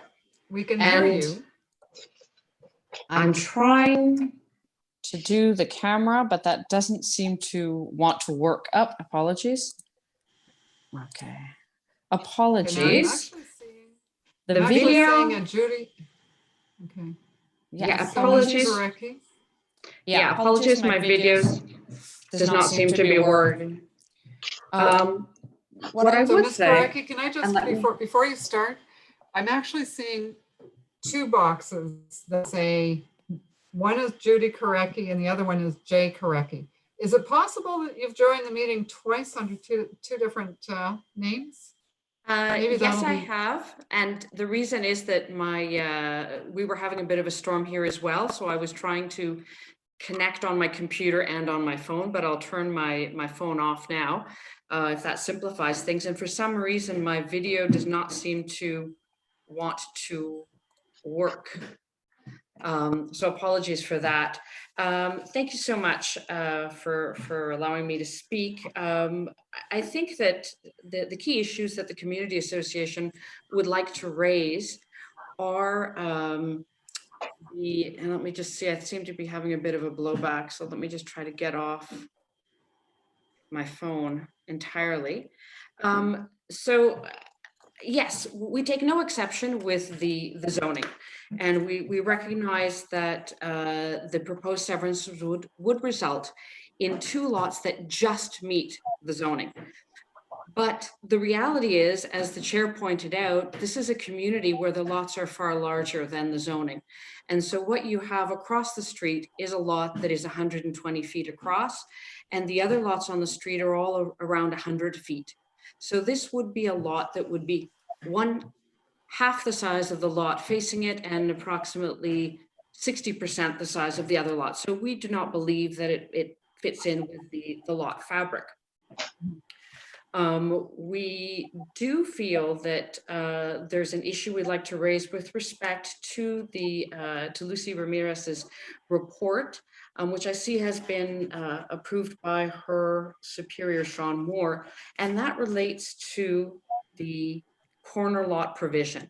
And from our perspective in the Community Association, and having been involved in the discussions and consultations with Planning Department regarding the corner lot provisions, it was very clear to us, our understanding had been, and this was confirmed to us by Planning Department, that just because a lot would be severed on the corner should not have any impact on decisions made on other lots that are proposed for severance on that street.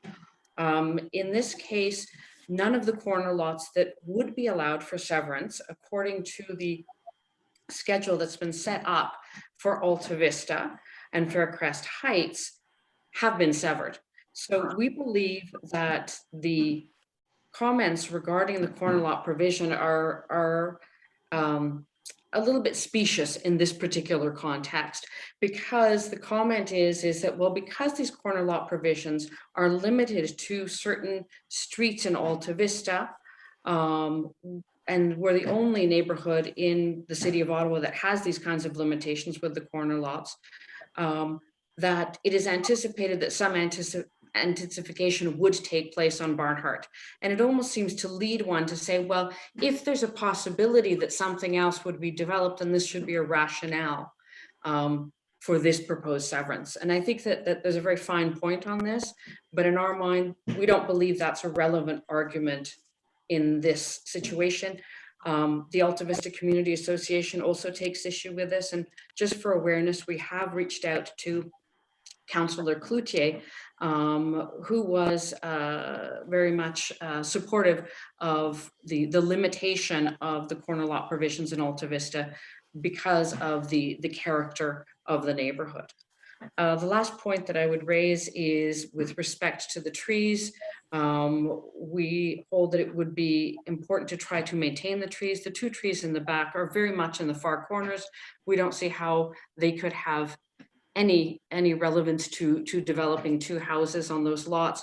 The front trees are spaced in such a way that should the developer decide to maintain them, if the application is approved, that they would certainly be scoped to create driveways on the two front lots and double car driveways if that was the case. So we're not necessarily seeing that this is one of these situations where the tree is right in the middle of the lot and you can't build the house unless you take the tree down. So we'd like to ensure that all proper protections are put in place to maintain those trees if possible. All right, thank you, Ms. Korecki. Any questions? Nope, from our panel. Okay, thank you very much. I'm gonna go to the next speaker I have is Mr. Carr. We have Mr. Carr.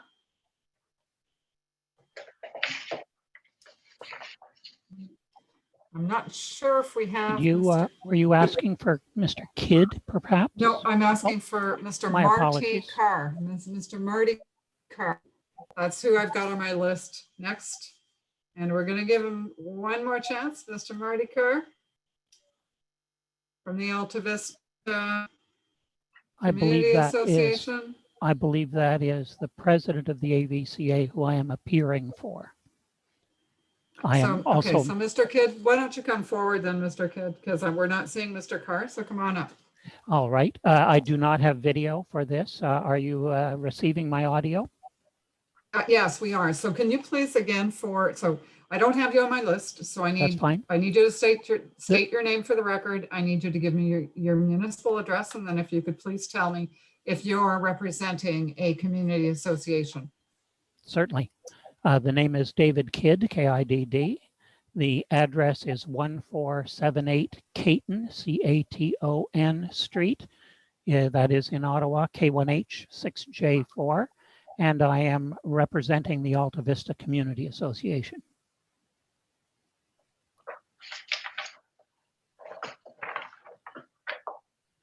Anything further you would like, or just want me to launch? Nope, that's fine. I'm sorry. I'm having some problems with my internet connectivity. So would you like me to repeat? Part of the issue here is, okay, no, that's fine. So Mr. Kidd, please go ahead then. And you've got 5 minutes. So I'll be briefer than that. At the time of infill 2, there were extensive discussions about severances, and we were assured at that time that lot severances would occur by Jean Cloutier, that lot severances would occur only on listed streets, those streets being Smythe or Smith, Pleasant Park, Kilbourne, Heron, and Alta Vista Drive.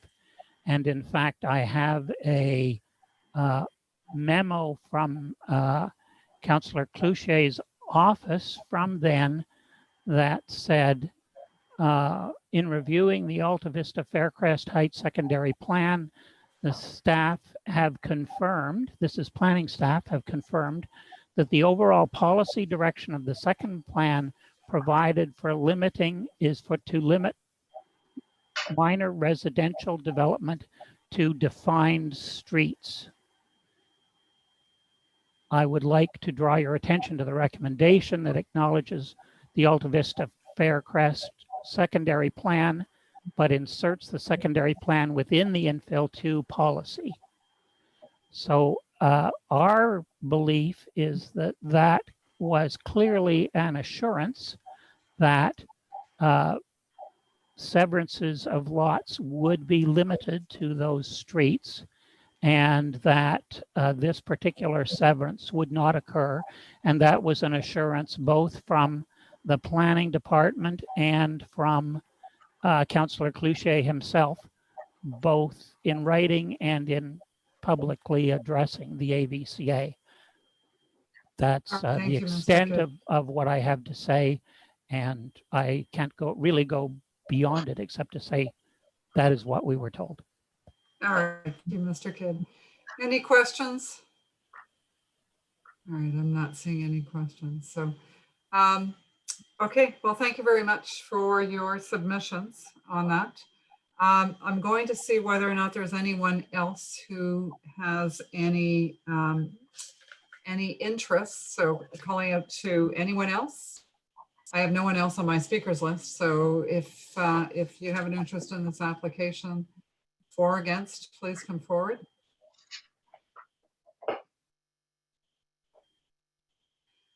Okay, I'm not seeing anyone come forward on this. All right, so Mr. Leclerc, you are aware of all of the requirements under the conditions. You've had a chance to look at them. Yes, I just had a question for condition number 2, for the grading plan by a licensed engineer or surveyor. Does this has to be done prior to the lots being severed, or this would be done at the building application? Sorry.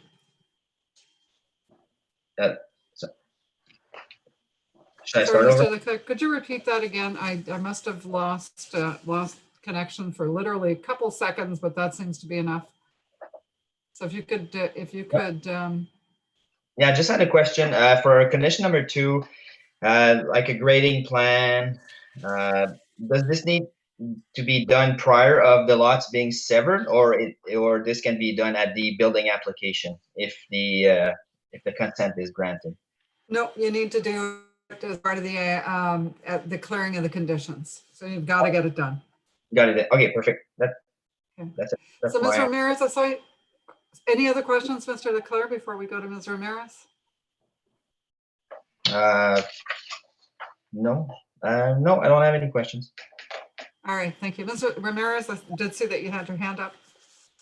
Through you, Madam Chair, I was just going to say that we need to review the grading as part of the consent. And then again, grading gets reviewed at the building permit stage in more detail. All right, thank you. So it's a 2-step process. Yeah. Okay. All right.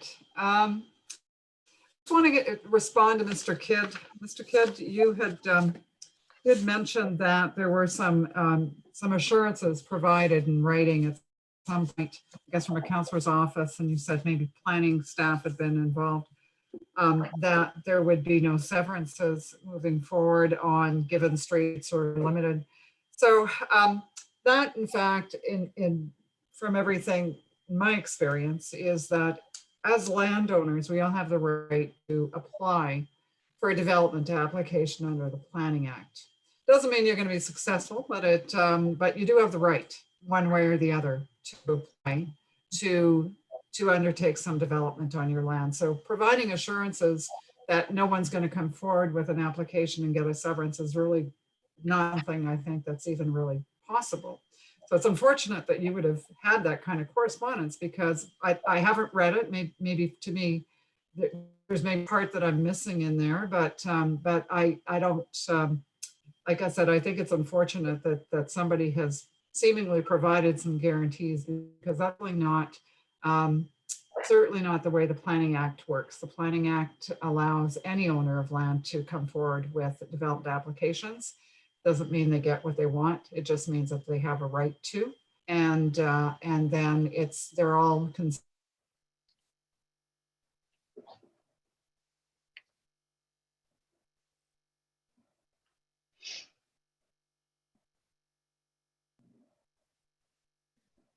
And we've lost her again. We'll give her a second to come back. Otherwise, we'll keep moving forward.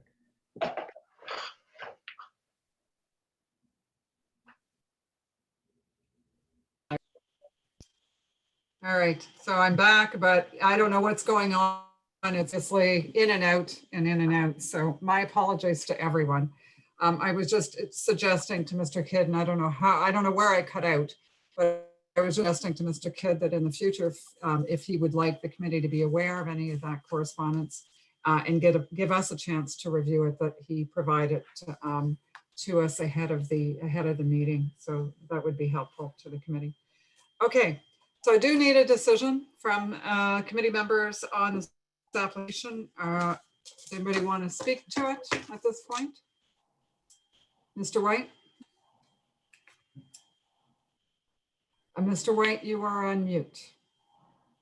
Madam Chair, notwithstanding the comments from Mr. Kidd, our committee's in a position where we have to deal with the documents that we have in front of us and the recommendations that we have in front of us. The proposal fully conforms with the municipal zoning, which was presumably, was adopted by council at some point in time. They're fully compliant with the lots fully comply with the zoning. And that's the only guidance really that we can take with respect to consideration of consent applications of this nature. So I think we're in a position where our hands are tied, notwithstanding any commitments that may or may not have been made by other parties. I agree, Mr. White. I mean, in the absence of even having the document in hand, we don't even know what this document is. So, all right. So good point, Mr. White, to have added that. So I'm still looking though for, at this point, committee members to tell which way we'd like to go on this. Everyone's, Ms. Willis, I take it you're approving. You're in support. Who's in support? Okay, so it looks like we are all in support of this application. So, Mr. Leclerc, you do have the committee's support, and you have a number of conditions to clear before you can actually get your severance. But I wish you all the best of luck in getting that done. Thank you. Have a nice evening. All right, thank you so much. Thank you, bye-bye. Okay. I'm looking at application number 8974 Hooper Avenue, and I believe who am I looking for? Mr. Hooper, for Hooper, I'm looking for, sorry about that. Where is my, back to 8? Looking for Ms. Murray. Looking for Ms. Murray.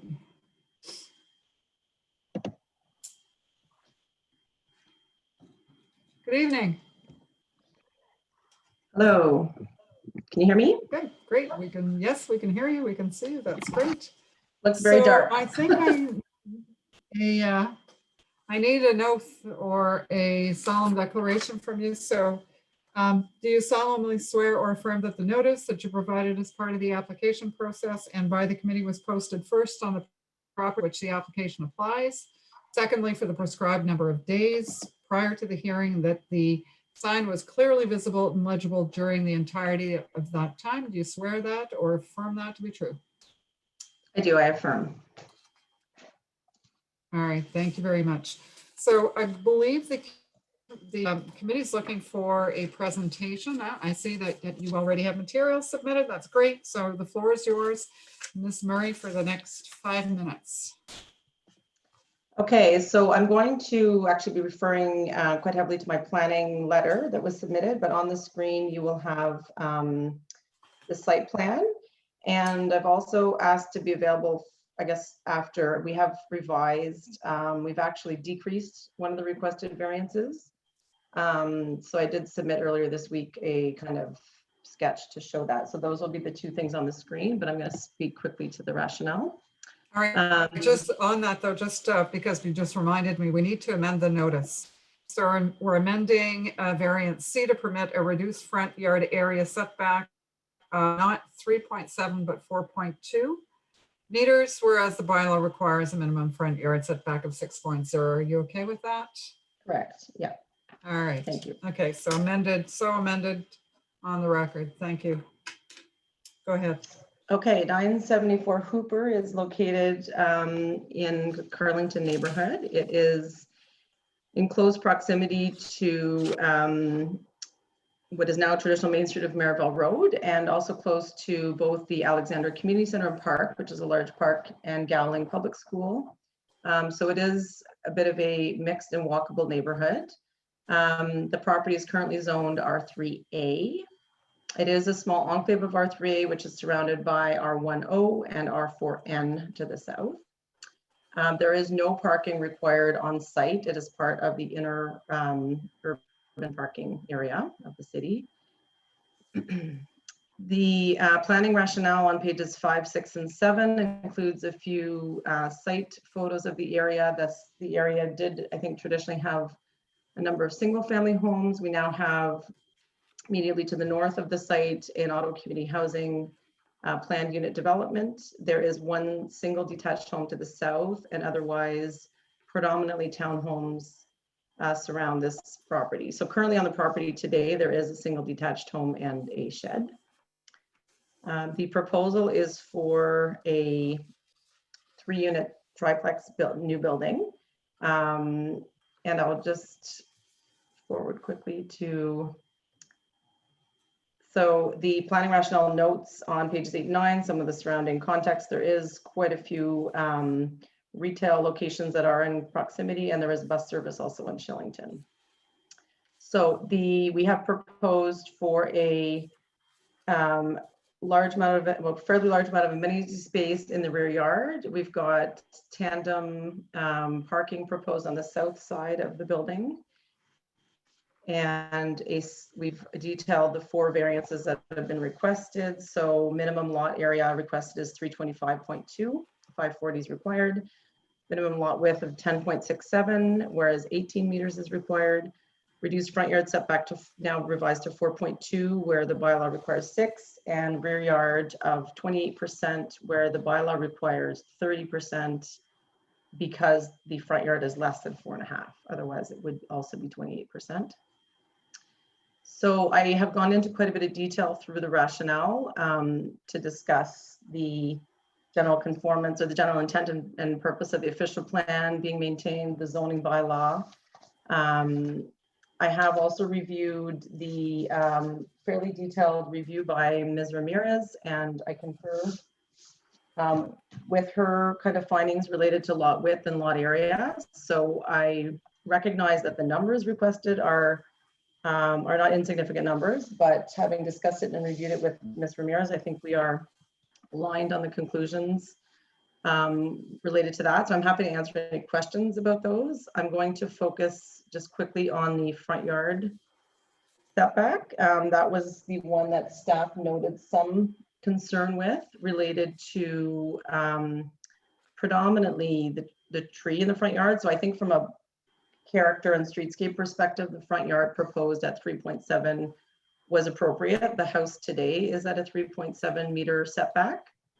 However, the builder is intending to keep that front yard tree, and we have provided a tree disclosure report subsequent to receiving the planner's comments last week. It was in process while this application was being circulated, and the arborist was sort of in concurrence with the developer that given that the foundation is already impeding the root growth of the tree, that it should be able to be preserved at 3.7, but we did agree, and we have reduced the footprint of the building by 1/2 meter, and we're now proposing a 4.2 meter front yard setback in order to give planning a little bit more level of comfort about the tree. And I do believe staff could comment on this, but I do believe they have had some discussion with forestry, although forestry did not raise any concerns specifically about the tree or the application. There was some follow-up discussion about the appropriateness of the 0.5, and I think Ms. Ramirez could comment on that further. So I'm happy to answer any questions, but in conclusion, the variances are minor in nature. They're desired and appropriate for the development of property, and the general purpose and intent of the zoning bylaw and the official plan are maintained through this application. All right, thank you, Ms. Murray. Okay, so I'm looking for questions from the committee. Mr. Hindle. Right. So, Ms. Murray, I understand from the staff report that even if like this lot is undersized, so even if you were to come in with a single detached with the same massing, you would have to come in for variances as well. Is that correct? That is correct, yeah. So there's a 15-meter minimum lot width for single, and the area also would not conform. I have to say that in reviewing this, this is a small enclave within the neighborhood. I'm not sure there's any lots within this R3 area that would actually conform with the zoning. So I think it's possible that the zoning is, you know, we try, I think, with zoning to make it fit with the context. The adjacent lot is also a 33-foot lot. That was a very traditional size to develop at that time, and the zoning is for 40-foot lots, so a 45-foot lot. So yes, it does not conform for a detached home either. Right. But and in this case, would the height for a single be the same as the permitted height in this case for the 3-unit dwelling? Are you aware? No, it does. The 3-unit dwelling use does allow for increased height into the zoning table, and there's no. So where the mature neighborhood overlay is in place, that does impact the height, but in this case, it's the zoning table that dictates. So it is different. Don't have it in front of me, but it is a slightly different height for a 3-unit dwelling than it is for detached. I believe it's 11 versus 8.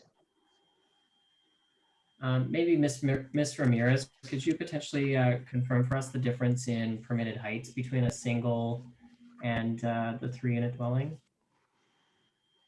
Through you, Madam Chair, that is correct. For a detached dwelling, the height limit would be 8 meters measured from existing average grade. And with a 3-unit dwelling, it is 11 meters measured from existing average grade. Okay. So in this case, so because it's proposed as a 3-unit dwelling, the overall massing is permitted to be a bit larger by 3 meters at the very least in height than it would for a single. Yeah. Okay. And then in this case, I'm just looking at the plans. Is there any intention to convert this to a 4-unit dwelling in future? No, we did. I mean, we did provide the floor plans, which is not always the case. Just to sort of provide further information, it is there is 2 basements or 2 bedrooms, sorry, proposed in the basement. It's a internal staircase. I mean, it's not impossible that someone could request if obviously be a full rezoning, and some planning process would be required, but it is designed with an internal stair. It's not just shown as, let's say, empty storage. It's Right. shown as So it's 4-bedroom unit. incorporated into the 3 dwellings currently. So it's proposed as 2. It's a 2-story dwelling, and then it's 2 other single-story dwellings. Okay.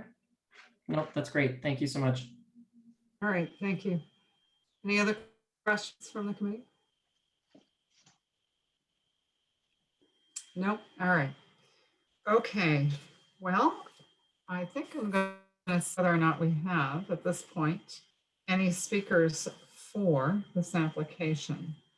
This is number, hang on. Okay, I do have a speaker on my list. I'm looking for Ms. Gibbs or Mr. Gibbs. Mr. Gibbs. Good evening. Good evening. Hi. All right, so the floor is yours. You've got 5 minutes to for comments. Fantastic. Well, good evening, Madam Chair. My name is Steve Gibbs, and my wife and I own the property adjacent to 974 Hooper Street. I'd like to begin by thanking the committee members for taking the time to listen and the developer for putting forward a plan. It appears to be an attractive triplex, but there are some practical concerns about the plan. Namely, myself, my wife, and a group of neighbors are concerned about the parking plan, safety issues that might arise from the parking plan, snow removal, and drainage. For those of you who are not familiar with Hooper Street North, it's a short street with no sidewalks. There's about 9 houses, a couple of parking spots, and a City of Ottawa housing complex for families. There's about 30 families there at the end of the cul-de-sac. There's limited parking on the street, and that is a long-standing issue for residents and visitors who already compete for parking spaces. The current plan at 974 Hooper that was provided to us calls for a single narrow driveway with tandem parking spots. This means that tenants will need to park back to back with no way to get out except to move multiple cars. This is impractical, and it will result in tenants giving up on their parking spots and competing for the few existing street spaces, or having constantly to coordinate amongst themselves to back in and out of the driveway. This brings me to my second point about safety. Because there are over 30 families with children who live in the housing complex with no sidewalks, the street in front of 974 Hooper is a high traffic pedestrian area. Our biggest concern is all of the children who walk in front of 974 Hooper each day on their way to school and to get to the Alexander Community Center, which is 1 block over. The proposed tandem parking solution for the development is a hazard for these children and puts them in risk of being run over by a tenant rushing to change spots in the narrow driveway. The narrow driveway also makes me question the plan, or what is the plan for snow removal? We've had a couple of winters here where our snowbank reached the height of a City of Ottawa parking sign. Now, I'm no architect, but I do shovel, and I know that snow has to go somewhere, and a narrow driveway doesn't leave much room for snowbanks. So where's it gonna go? No one wants to pay to haul snow away, so it's gonna be piled up somewhere, maybe in the tiny front yard or the backyard, or on one of the spots of the driveway, which is fine till it melts, which brings me to my next point about drainage. Thousands of dollars have already been spent to work on my foundation to improve it, but when all of the snow melts, I'm wondering what's to prevent it from trickling over and flooding my basement. When the 3 units were constructed on the other side of our home, a sewer was added to ensure that the meltwater and runoff had a place to go and to mitigate a flooding risk. I hope that these are preliminary plans that I was provided with, because I don't see any mention of drainage or grading away from our house. That's only going to be a few feet away from the proposed driveway. So I realized that this area is zoned for a triplex, and that the single driveway with 3 tandem spots might be permissible, despite how seemingly ridiculously impractical, potentially unsafe it might be for the neighborhood children, and how it leaves little room for snow accumulation, and depending upon how it's done, could flood my basement. But I want to appeal anyway to the developer, the adjustment committee, in the name of kind of good design, wise urban planning. What can be done to make this situation better for everyone? That's it for my presentation. Thank you for your time. All right, thank you, Mr. Gibbs. You've raised a lot of great issues with regards, and they're very typical development issues. So, Ms. Murray, I'm going to give you a chance to respond to some of what you've heard. We've got issues with the parking side, security, snow storage, and the drainage. So I'm going to let you deal with each one of those, if you will. Yeah, I mean, I'm not really sure that I have a lot to say to that. The parkway or the driveway that exists on the property today is essentially of the same size and length that would be proposed. You know, as is, I'm just sort of looking quickly at Google Earth to confirm for myself, but as are like sort of the area driveways adjacent and around that area. So I don't think the fact that it's 3 separate units or 5 people living in one house or 6 people living in one house, I'm not sure that that's got any specific link to it being a 3-dwelling unit or not. I don't have any concerns about snow melt and grading. I'm sure the city is going to address that through the building permit stage. They will definitely be looking at detailed grading plans, but just as a concept, I don't think it being a 3-unit dwelling versus a single detached dwelling is, the driveway is no different from my perspective. So that's all I can offer in terms of response. I don't know if the city staff wants to comment on the grading or drainage or issues, but I don't think snow removal is different for a 3-unit dwelling with the driveway on the south side. That's where the driveway is today. So it's pretty similar. So Ms. Ramirez, if you wouldn't mind, I think it's yes, Ms. Ramirez. So I think we heard you say in an earlier comment on an application that at the building permit stage, there is a very, well, a more detailed look at the grading and drainage. So that hopefully that aspect will and does consider the, you know, the winter runoffs that we look at. So I would think that that's part of it. Is there anything else that you can offer maybe in terms of response to Mr. Gibbs? So I think the only last two really has to do with parking and maybe the use of tandem parking. As Mr. Through Madam Chair, as Mr. Gibbs, and I should go back and say, yes, you are correct that grading and drainage will be reviewed during the building permit stage. And there is the requirement that this property not drain onto any other properties. It will have to drain to the street or to the rear yard. It can't drain on other properties. Further, in terms of parking, there is area X, no parking is required. And they are providing parking and they're providing a parking space and they're going to park in tandem. No parking is required as part of our bylaw, and that was done intentionally to in 2016 to try to make housing more affordable and also encourage households with no cars to relocate to areas that were well served by transit and in proximity to main streets.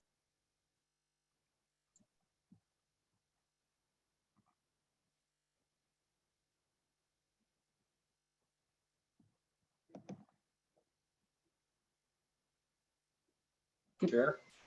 Yes, I'm sorry, Mr. Wright. It's frozen out again for just a couple of seconds, but it's enough to miss a couple of cues. So my apologies.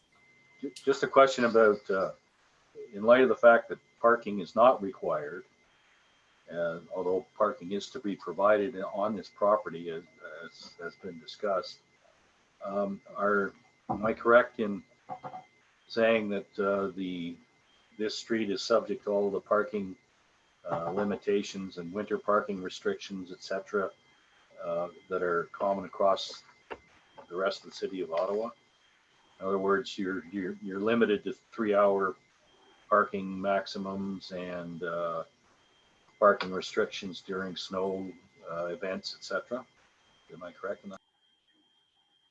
Through you, Madam Chair, I believe that is the case, but I don't believe there are any ability to get permits in this area. I believe that is the case. All right, thank you. Thank you. All right, any other questions for Mr. Gibson anyway? Because I'm going to open it up to the next speaker. Okay, so is there anyone else? I don't have anybody else on my speakers list, but is there anyone else who I'm looking for a new speaker, Mr. Gibbs. Oh, so I'm gonna let me just go and see if I'll come back to you. I'll give you another like 30 seconds, but let me just make sure there isn't anybody else out there. So and I am not seeing, but if anybody has an interest in the application, either for or against, who's on my speakers list, you have a chance now. Okay. I'm not seeing any hands. So Mr. Gibbs, you've got like just a couple of seconds. What would you like to add? Thank you. Will we get to see the later plans about the drainage? That's part of the building permit process. So all I would suggest is see if you can speak with Ms. Murray about getting those plans in due course. But there's no way that the committee can compel that to happen. Thank you for your time. All right, thanks so much. I was going to offer to follow up with Mr. Gibbs when we're meeting at the committee in person. We're able to, exchange contact information, but perhaps the coordinator could put us in touch if that's possible. Sure. Thank you very much. Okay.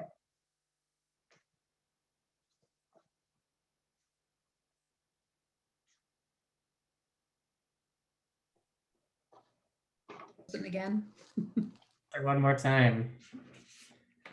All right, well, we'll give her a few seconds. And other than that, it sounds like there was no one else in the public portion that wanted to make comments. So then we can move forward to a vote. Ms. Murray, was there anything else from the staff report, or I guess there's no conditions in this case? Is there anything else you wanted to add at this time?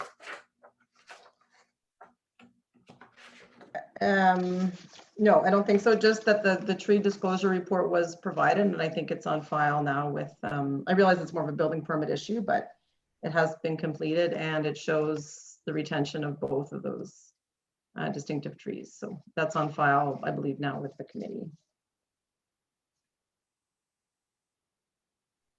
Great. Ms. Willis? Rosen again. Are we able to ask questions if the chair is not able to hear? I'm not sure whether. I think we're able to keep asking. It just may conflict. It may stop her from being able to vote on this particular application. If she's Well, you can decide. I could ask again. I just have a question for Ms. Murray.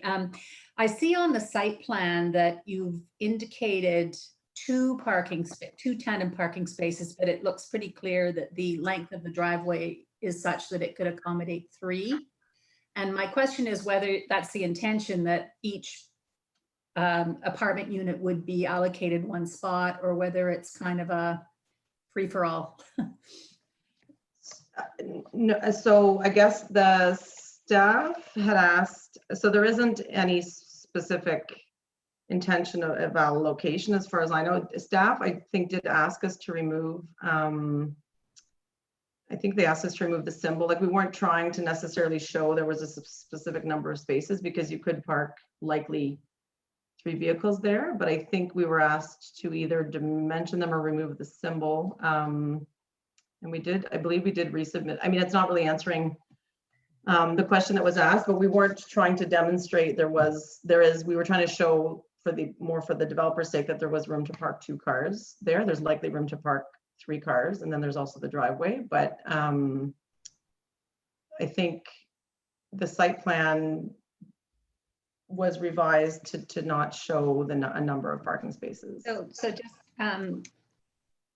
is it the owner's intention to provide one per unit? I'm only asking because, to me, if there's only to be 2 cars, you could shorten the driveway, provide 2 cars, which is a lot less logistically cumbersome than having 3 cars in a row. And I wonder if that's truly the intent, that there'd be only parking for 2 cars, that you could shorten the driveway and then make it a less of a problem for people coming and leaving. Just an idea. Yeah, I think the intention is that it would be better to have parking for 3 cars, certainly, and that it will depend on who the tenants are. I mean, one tenant may have 2 cars and one tenant may have 0 cars. So I don't think there was intention of showing a specific number of spots. It was just to provide parking along the side lot where there's opportunity to provide parking, because the side lot requirement is, I'm just going from memory, but I believe it's 2 or 2.5. It's a significant side yard setback already. And so the building was actually made slightly smaller to allow for some parking along the side. So then I guess the next question would be to Ms. Ramirez, is whether or not the taking one symbol off the plan to allow 2 rather than 3 parking spaces, whether that it fulfills the intent of staff in terms of reducing the parking to 2.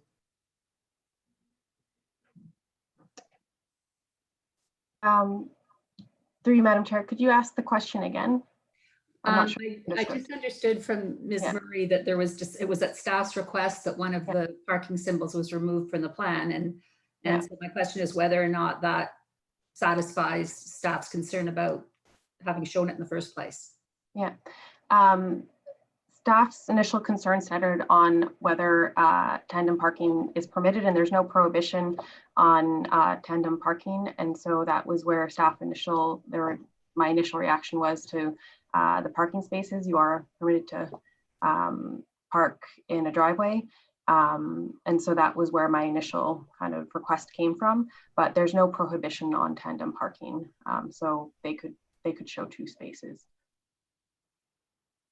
When I was Just- reading over the tandem provisions, there's the section that says that you can provide parking spaces in tandem where required, but because there is no requirement for parking here, that doesn't.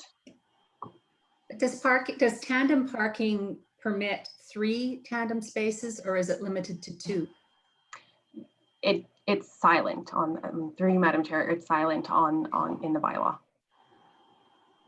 Really, I actually find that interesting because we saw an awful lot of tandem parking in the core area, in the urban area, like the central area when I was on panel 1. And I thought, I recalled back then there was a limitation to 2 spaces as part of the tandem. So I thought that was part of the bylaw. Maybe it's been taken out over time. I don't know. That's what it sounds like. But it's a good question. I believe when you're required to show that you're accommodating a certain number of parking spaces, and I'm only thinking of other projects I'm doing that have underground parking, you're allowed to have a certain percentage of them that are tandem, but that's if you must demonstrate, like in this case, it's not that we must demonstrate we're providing a certain number of parking spaces. There was literally just symbols to show the owner that there was ample space for at least 2 cars, likely 3. That was the only intention behind the symbols. We're not required to show any parking. So. All right. Well, that's I guess that's been our understanding, but Ms. Ramirez, did you want to pipe in here? I saw that you, maybe there was clarification you wanted to provide. It was just through Madam Chair, the tandem parking provision speaks to where parking is required to can be in tandem, but there is no requirement for parking here. If the committee feels that the site would function better if there is only space for 2 vehicles to park in tandem, the committee has that discretion to ask for that revision. All right, thank you. Ms. Willis, were you thinking maybe you would want to see something like that on the plan? Well, I hear Mr. Gibbs's concern about the practicality of 3 parking spaces where, people are trying to get in and out and the middle person might not be there and they can't move their car. But that in itself may limit, it may look after itself in that people buying units here or renting or whatever is going to happen would understand the parking situation. And if they have a car and they're worried about it, they wouldn't move in. So I don't know whether that would, reducing it by 1, whether that would satisfy the residents or not. I think it's worth considering, but I don't know that it's a deal breaker for me. All right, thank you. Any other comments or questions? I don't believe we had anybody else wanting to speak. So committee, I guess we're at the point where we can make a decision. And thank you, Mr. Hindle, for stepping in a little earlier, because you guys are catching that when I am out for more than a couple of seconds, it does happen that it's more like 10 seconds, which just makes me very nervous, I have to tell you. So, but thank you for your patience on that. Okay, so and I'm looking for those in favor of the application. All right, so Ms. Murray, the application is granted unanimously. I know staff often want me to say that because otherwise it's hard for them to record. I don't put my hand up normally, so yeah, it is unanimous. So I think you're fully aware of the issues with regards to some of the trees, and you've heard some of the concerns from the neighbors. So if you could just reach out to Mr. Gibbs, and I understand he's speaking on behalf of a number of people. So hopefully that dialogue happen. And Yep. And thank you. I really appreciate your presentation this evening. Thank you. Thank you All very right, much. thanks so much. Good night. Okay, we're getting there, folks. We're getting through our agenda. I'm looking for 350 Montgomery. So I believe we're back to Ms. Hill on this one.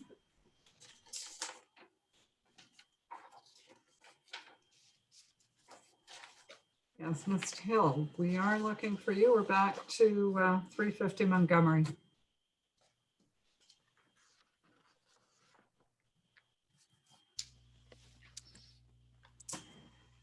Hello. Hi. Okay. I do need to do this, the oath or declaration, so.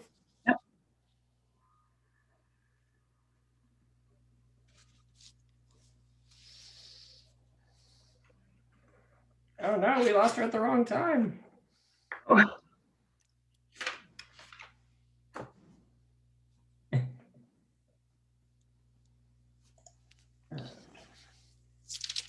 right, my apologies. Let me start again. Ms. Hill, do you solemnly swear or affirm that the notice provided to you as part of the application process and by the committee was posted on the property to which the application applies for the number of days before the hearing, and that the sign was clearly visible and legible during the entirety of that time? Do you swear or affirm that to be true? Yes, I do. Well, so do you swear or affirm, Ms. Hill? Yes, I swear. Okay, thank you very much. I don't know that it really matters if we have one or the other, but because I asked the question for one or the other, I think for the record, we've kind of got to nail that one down. So thanks for that precision. Okay, so we do need from you then a bit of a presentation. I don't see any housekeeping elements that would need to be taken care of, save and except for one, and that is this application still subject to a site plan application too? Like, is this property subject to another, to a site plan application? We have a site plan agreement and the project is already under construction. Okay, all right. So I was just wondering whether or not we needed to, and in the notice it says that it's not subject of any other application, but it sounds like that application is done, it's underway, so it's not. So that's fine. We don't need to make that change. All right, so Ms. Hill, I'm giving you the floor. So if you wouldn't mind running through your presentation on the proposal. Okay, I apologize for the complexity of the situation here, but begin by showing you this chart, which lays out where the amenity is located in this project, because we're requesting to reduce the required amount of amenity. And because it's under construction and we have got a building permit, obviously, I wanted you to start by seeing where we are right now in the process of providing and building in the amenity that meets the building code, the zoning bylaw. And then I'll explain to you what changes we'd like to make to that plan. So we're moving ahead with that plan right now as is, but we'd like to change course a little bit and reduce the amount of amenity that we're providing. So you can see that the amenity is broken up in different locations, some inside on the ground floor, some outside on the ground floor, some on private balconies, some on a 5th floor terrace, and that's where the building checks in, and there's a terrace at the 5th floor. When we submit originally for our building permit, we thought that we had a zoning compliant application for building permit, and we were actually, and this is a long story short, it's been taken an awfully long time to get to building permit. The project began more than a decade ago.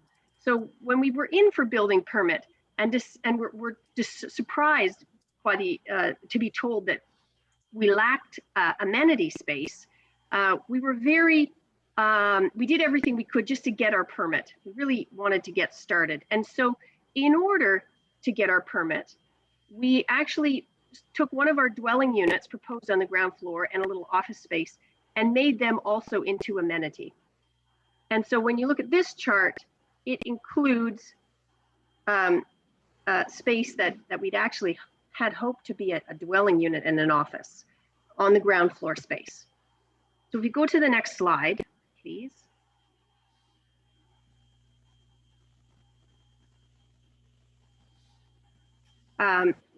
This shows you the location, but I think what's of importance here is you see the red marker. That's the location of our building. This photo is out of date because they've now got all the concrete poured and it's an 8-story structure now. But you can see that the site is a triangle with which fronts has street frontage on 3 sides. So it's really an unusual kind of location. So it kind of has 2 fronts and a corner side yard or something in the way that it functions. Next slide, please. When I first submit this application to you, I was proposing to reduce the amount of amenity that we would provide, and in acknowledgement of the fact that on this triangular lot, there's actually quite a bit of space that would be used as amenity, but isn't officially counted as amenity under the zoning bylaw. So I originally provided this diagram showing the areas in blue that I think behave like amenity, even though they are not included in the amenity calculation. We had to adjourn our application because there was ongoing confusion, and we needed to clarify with planning staff what was and wasn't included in the definition of amenity. It's all very confusing because it's a triangular lot. The definition is difficult to apply, and if I could have the next slide. At the end of the day, we concluded with the help of the building department that the areas in purple are the only areas that count as outdoor amenity space. So we are now very clear on that. The definition of amenity essentially is that it's not supposed to be in a front yard or a corner side yard. It's supposed to be in a backyard or an interior side yard. And I think if you could go to the next slide. Okay, maybe skip on a few until we get an image of the outside. One more. Oh, another. Is there an image of the outside of the building in this deck?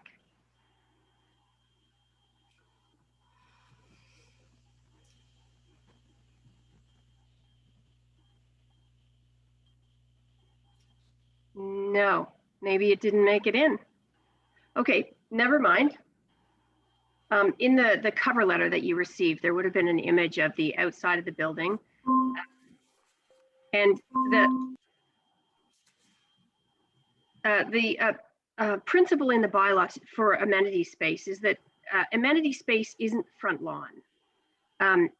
Front lawn is just kind of a green buffer. Amenity space is space that is in some way set apart to be for the specific use of the people who live in the building. And so if you look at this site plan, you'll see that there's a terrace space running along the Montgomery Street side and a little fence line and some garden space that's separated from the street.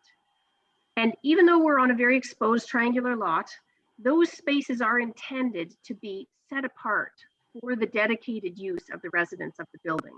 And visually, they will certainly feel set apart. They will not feel like front lawns. They will feel like private space. And so they are intended to fulfill the bylaw's intent for amenity. So when I first put in my application, I went around, highlighted in blue the areas that we proposed function like amenity, even though they weren't. And the application requested that we could reduce our interior amenity on the ground floor, put our little 1-bedroom unit back and our office back, reduce our amenity on the 5th floor terrace, but taking into consideration that there's a lot of space that is amenity-like, our overall, our actual ability to provide amenity was almost meeting the bylaw's requirement. So now we come back to you with an amended application. Because of our ongoing conversation with the city about what's in and what's out, we fine-tuned our numbers so that we're now very confident about the variance we're asking for.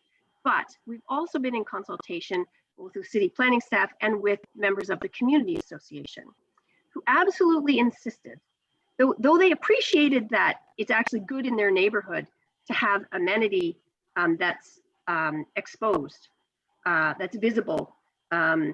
They and their counselor repeated that amenity space that's hidden away in a backyard tends to get misused and loitered in. So amenity that's out in the open is great for this neighborhood. But the community representatives absolutely insisted that our amenity-like spaces should total up to the requirement of the bylaw. So they were with us on the argument that in this context, amenity-like, it kind of meets the intent of the bylaw, but they felt that we should meet the total and not skimp at all. They also felt that there were some areas that didn't count as amenity-like in their terms, like, for example, on Mayfield, the planting bed on Mayfield, they felt that doesn't count. That's not amenity-like enough for their standards.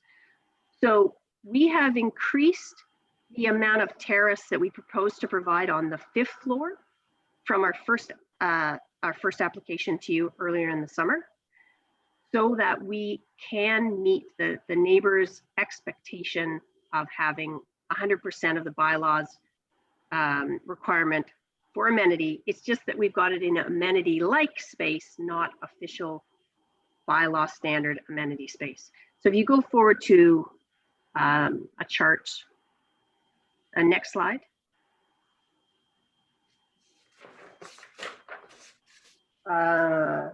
Okay, so on this chart, the first column is the same content that you saw on the previous chart. That's what we put on our permit drawings. The second column is what we would propose now to provide in terms of amenity. So we would propose to reduce the indoor amenity on the ground floor. We'd have the same amount of amenity outside according to the bylaw. We would have the same number of balconies, but we would reduce the 5th floor terrace. And we would then have 79% of the required amenity according to the bylaw. However, if you look at the last column on the right, we've tabulated what would be understood to be amenity-like space, respecting the community input on what really should count in that category. And we brought it up to 100%. And could I have the next slide? So this is just the quote from their letter, which you have on file. This is from Chris Greenshields, describing that process that and they're concerned that we have no shortfall in amenity. Next slide.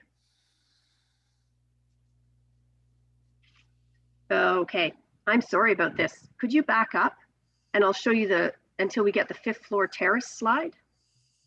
Okay, so I'm going to ask you to wrap up, Ms. Hill. Okay. All right. I guess I don't have it. It's in your cover letter, which shows the extent of 5th floor terrace we're recommending now. All right. Did you want to run through the 4 tests? Oh, there we go. So you can see the difference. We've increased the amount of 5th floor terrace we're providing in order to meet those community expectations. So, and the intent, we're meeting the intent of the bylaw. It's just a very odd shaped site, and it falls through the cracks of the definition. It's appropriate in the neighborhood context, particularly appropriate actually to provide less of this 5th floor terrace, which could, if it's too spacious, result in some parties up there. So the kind of amenity we're providing fits really well in the context of the neighborhood, is very welcome. It fits with the official plan intent to provide quality space and quality infill. And it's minor in nature because we're still meeting the need. We've got great amenity space on the ground floor in a very busy location. We're not tucking our amenity away in useless places. We're really meeting the need and the intent here. All right. Are we ready to go to questions on this? Looking for any questions from the members of the panel. Mr. Hindle, are you, I think you're signaling? Yep. Yep. Thank you for walking us through this. I think there's some clarity now that we didn't have the last time that you came forward. I think I'm still concerned, especially given the pandemic that we're in, that the value of amenity space has only gone up, and private amenity space value has only gone up. And I imagine, especially like it was mentioned in your earlier submission, that previously this was designed as a traditional condominium or rental project, and now it's aimed more at students. I don't know that I agree that students might need less space, or that having indoor amenity space to potentially have a party in is necessarily a bad thing. And I take your point on the outdoor amenity space areas being amenity-like, but I think I run into an issue of the idea of trying to double count this space as something that's required as part of a zoning setback that you're also trying to get credit for as an amenity. And I think that's something that you've done really well at creating value for your future renters or future owners in making use of this space that's already required to be provided. But I don't know that I'm convinced that this is something that would necessarily benefit from counting in terms of the amenity space in this context. So I think I'm still just having a bit of a hard time with approval on this one. So to be clear, we're not providing any less amenity functionally than the bylaw is requiring. So like, for example, those spaces along Montgomery, an outdoor terrace that's abutting an amenity room. So it's a room that can be used, the amenity rooms are on the ground floor space. They're on either side of the entrance, and they're wrapping kind of around the laundry room. The idea is, rather than tucking amenity space away in a basement or up on a high floor level, the amenity has been designed to be in the busiest and most social places of the building. And so those outdoor spaces are connected to those vibrant indoor spaces to be, so one of them is like a barbecue patio. The other one is right off of the gym space. So we would imagine that they would be well-used spaces. So a real effort has been made not to just give them a party room off somewhere in the basement. These are intended to be very usable and very well-used spaces all of the time. If that outdoor barbecue space was in the backyard, I don't think it would be any more or less useful to the people who live in the building. But in the context of this neighborhood, that it is actually on the street is considered an advantage by to the city councilor, Councillor Fleury, who has expressed very clear concern about any kinds of spaces that are tucked away.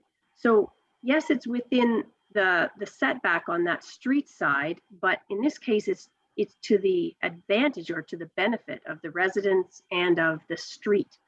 So it's space that's designed for the kinds of clients that are anticipated, which is not all students, but it's intended to be a mix. And it's designed specifically for the neighborhood context, which is in some ways a challenging context. All right, thank you, Ms. Hill. Any other questions, Mr. Hindle? No, that's all. Thank you. All right, Mr. White. Thank you, Madam Chair. Just a question, staff, Ms. Ramirez, I guess, please, if she could answer. Was cash in lieu of parkland required to be taken on this development at the time of site plan approval? Yeah, Mr. White, it's Mr. Hodgins who's going to. Sorry, Cameron. Yeah, cash in lieu of parkland, would that have been a requirement at the time of site plan approval here, or at one point in the approval process? Through you, Madam Chair, I am unaware of if it was taken at the site plan control stage. I would imagine it would have been, given that there was a density increase on the site, and that would be permitted through the the cash in lieu of parkland bylaw. I do believe it was taken at the site plan control stage, although I would have to go back into the agreement and the records to confirm. I am not 100% sure. I just believe it would have been taken based on typical site plan control practice at this time. Perhaps Ms. Hill can help me there. It's like cash in lieu. Any idea if there was those fees paid at stage of the process? I'm actually not familiar. I would just have to assume that that happened at an earlier stage in order to get the either the site plan or the building permit application. Madam Chair, I haven't got it, didn't get a clear answer, but I'm pretty sure that at some point in the approval process, there would have been a substantial amount of cash in lieu of parkland required to be paid for a development of this nature. That being the case, it would have been provided that cash in lieu would provide an ability for some significant improvements to the local public open space park system in the immediate community. So that I think we have to also take into consideration that fact that a development of this nature doesn't get by scot-free in terms of providing outdoor recreational space or enhancing existing outdoor recreational space through the cash in lieu of parkland process. All right, thank you. Any other questions? Okay, I don't have anyone on our speakers list specifically, so I'm going to throw it out there to anyone who's out in our online audience. Does anybody want to speak either for or against this application?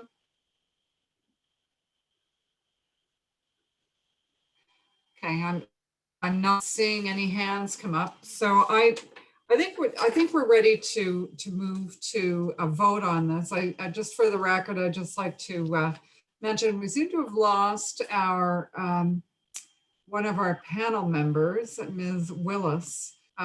So Ms. Williams, do you know if if Ms. Willis is coming back? I believe she lost her connection. I'm not sure if she's reconnecting. I believe she was trying to. So I think we'll need to go to a vote without Ms. Willis on this one, only because I think she's missed, like I've missed seconds, but I don't miss the entire discussion at any given point in time. I've been quite lucky. I'm looking at the hour and I'm wondering whether or not the Netflixing is coming to an end and maybe I'll have better luck, but anyway. But let's go to a vote.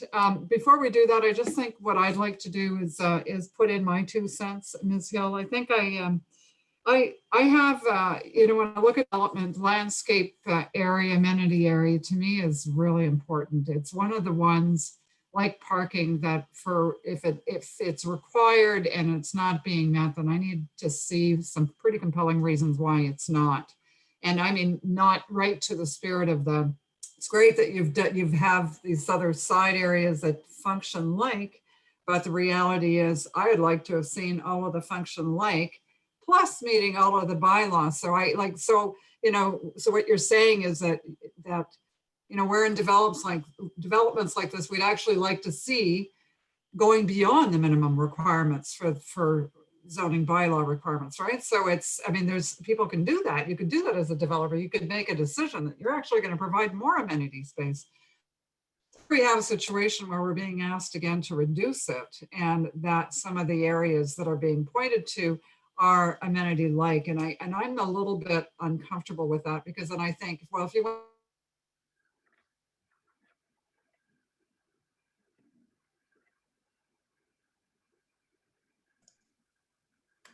And we've lost her again. So Ms. Willis, maybe now that you're back, do you want to let us know what you missed out on to see if there was substantial enough to stop you? I am back. Okay, so I don't know if you, Mr. like I said, it's just a few seconds. It just is enough to drive me crazy. I was in the middle of, so my apologies again, but so I guess I'm going to wrap up here, Ms. Hill, is that for me, I'm not convinced by having some of these extra spaces. So I can't find myself in support of the request for a minor variance. So in any event, Ms. Willis, welcome back. Thank you. I think, Ms. Willis, given that I'm with both of us are having some problems with our, obviously with our connectivity, would you be comfortable maybe sitting this one out? No, I wouldn't. I didn't miss I was listening to Mr. Hindle. I have a strong opinion about this one, and I would like to, I'd like to have my 2 cents worth, but I got cut out just when Mr. Hindle was talking about his reservations about it, particularly in COVID, how there's a requirement for more rather than less space going forward, and then it was all nothing, so. All right, so Ms. Willis, I think what I'd like to do is maybe hear from our Deputy Secretary Treasurer just to get some guidance. So Ms. Brenning, can you tell us what the rule would be in this case? How should we proceed? I'm looking for some advice. Madam Chair, I believe the member was present for the majority of the discussion. Mine is the question proposed by Mr. Member White with regards to the payment of the cash in lieu. So if we could just have that repeated, I believe the member was able to come on board after that discussion. So I believe we, considering she was here for the presentation of the majority of the evidence, that the committee can proceed with having her vote on the issue. Excellent. Thank you so much. Mr. White, did you want to just maybe recap some of your comments? Ms. You're on mute.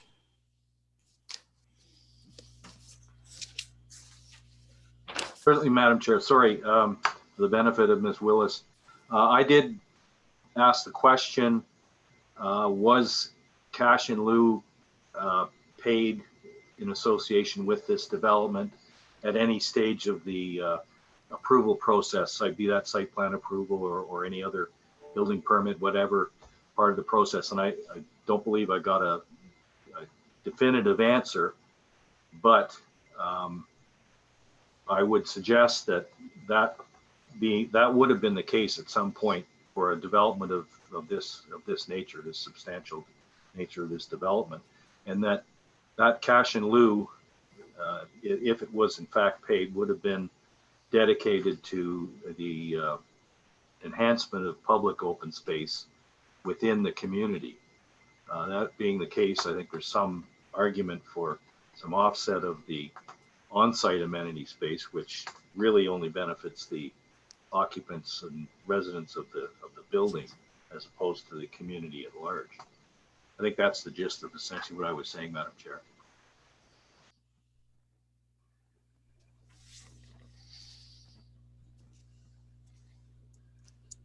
Oh. Seems like we've lost the chair again, Mr. Hindle. Would you mind? Ms. Hill, while we're waiting for Ms. Tremblay to return, why don't you say if you'd like to say? I wanted to respectfully respond to Madam Chair to your comments and remind you that you're tasked in making a decision about whether this meets the intent of the bylaw, not whether it meets your higher standards for landscaping or for amenity. I can appreciate where you're coming from, absolutely, but it's not the role of this committee to make a judgment call about whether there ought to be more or whether a developer ought to provide the minimum and plus. Instead, I would ask that you make a decision based on the 4 tests, and we are meeting the intent of the bylaw.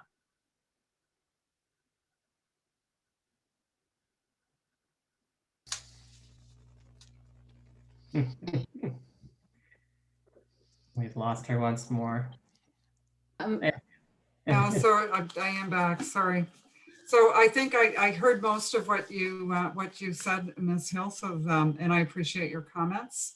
The only thing that I would respond to that is that the variance that's being sought is because it doesn't meet the bylaw, and that's what I'm talking about. The fact that you don't go over what the bylaw requirement is, that's besides the point. it's a nice to have, it's not a have to have, and I know that. But what we have before us is a request to reduce, in fact, the area from what the bylaw requires. Otherwise, we wouldn't be hearing the application. It sounds as though you missed a few keywords of what I said. Can I repeat? Yes, please. I did. Okay. Okay, so I respectfully ask that you make your decision based on the 4 tests, and I submit that the proposal meets the intent of the bylaw. And if it is your preference that we provide more than the bylaw intends in landscaping and in amenity, that's a great idea and that's lovely, but we are meeting the intent of the bylaw.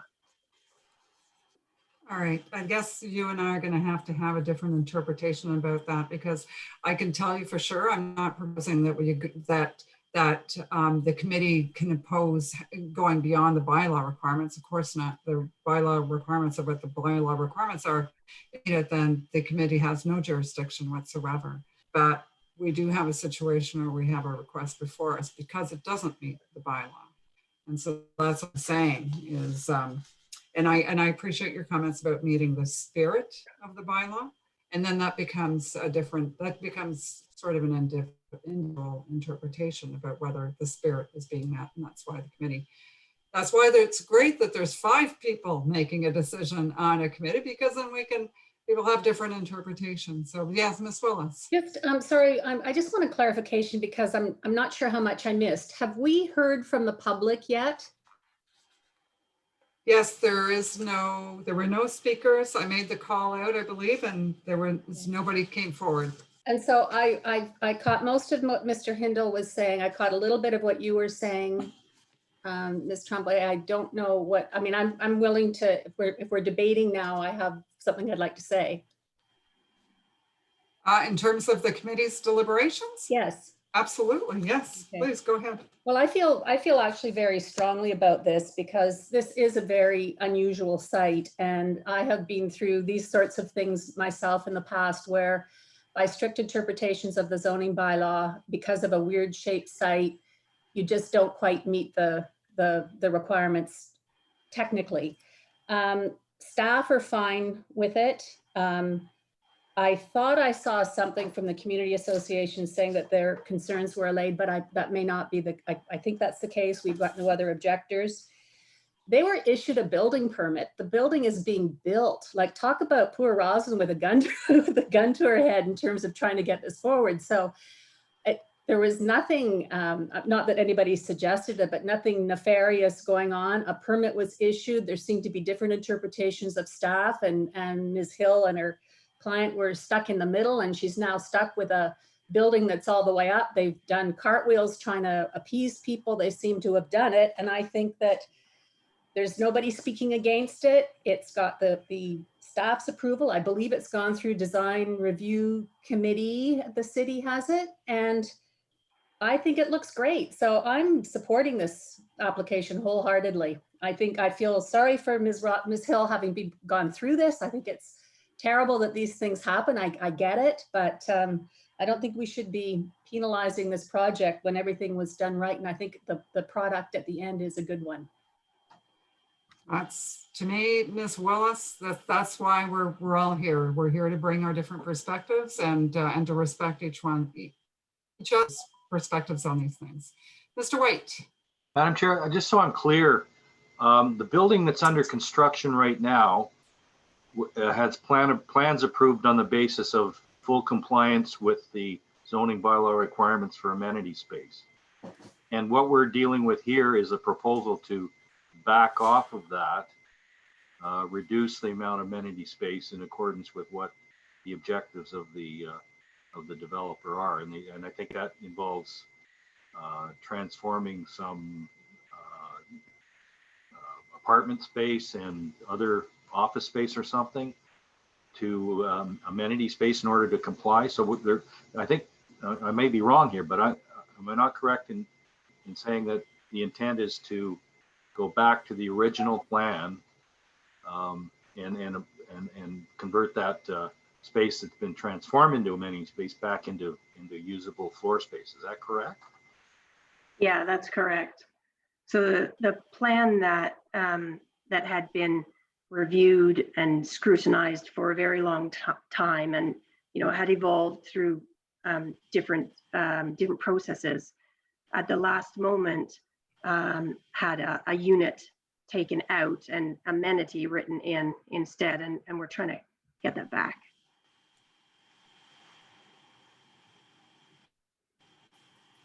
All right, are we ready for a vote, everyone? I think we are.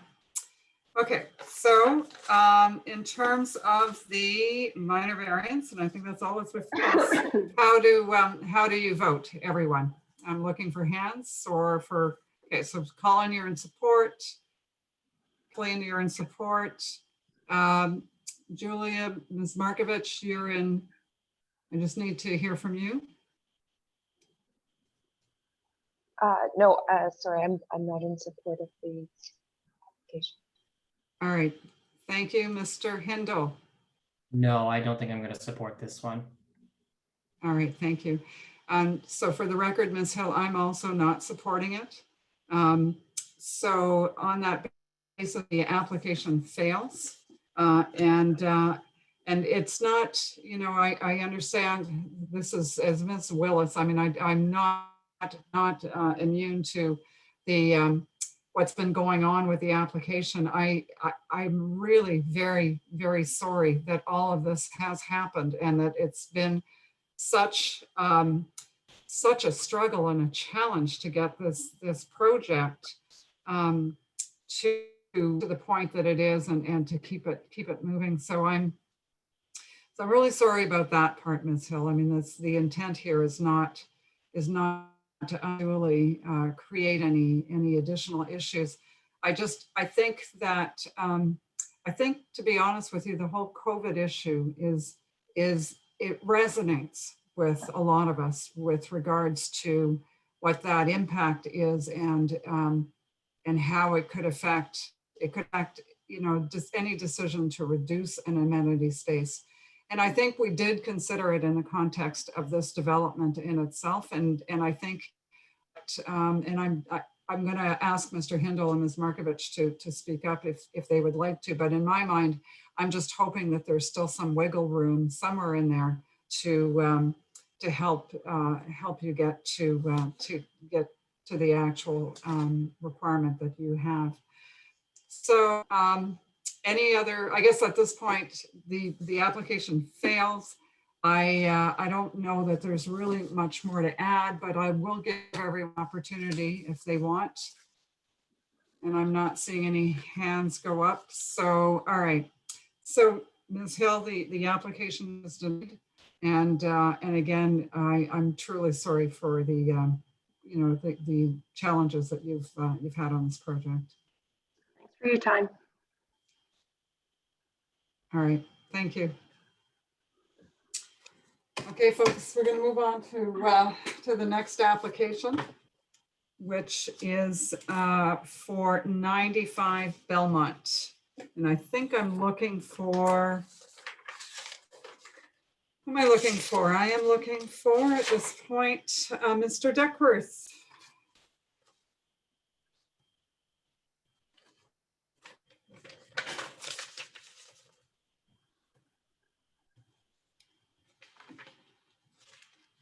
Hello, Madam Chair. Todd Duckworth. Oh, Mr. Duckworth. I just want to make a note. We've been having intermittent connection issues. So if we disappear for moments, that would be the reason. It seems to be a theme this evening. So, but so I do need an oath or a solemn declaration from you for the signposting. So let me read this out.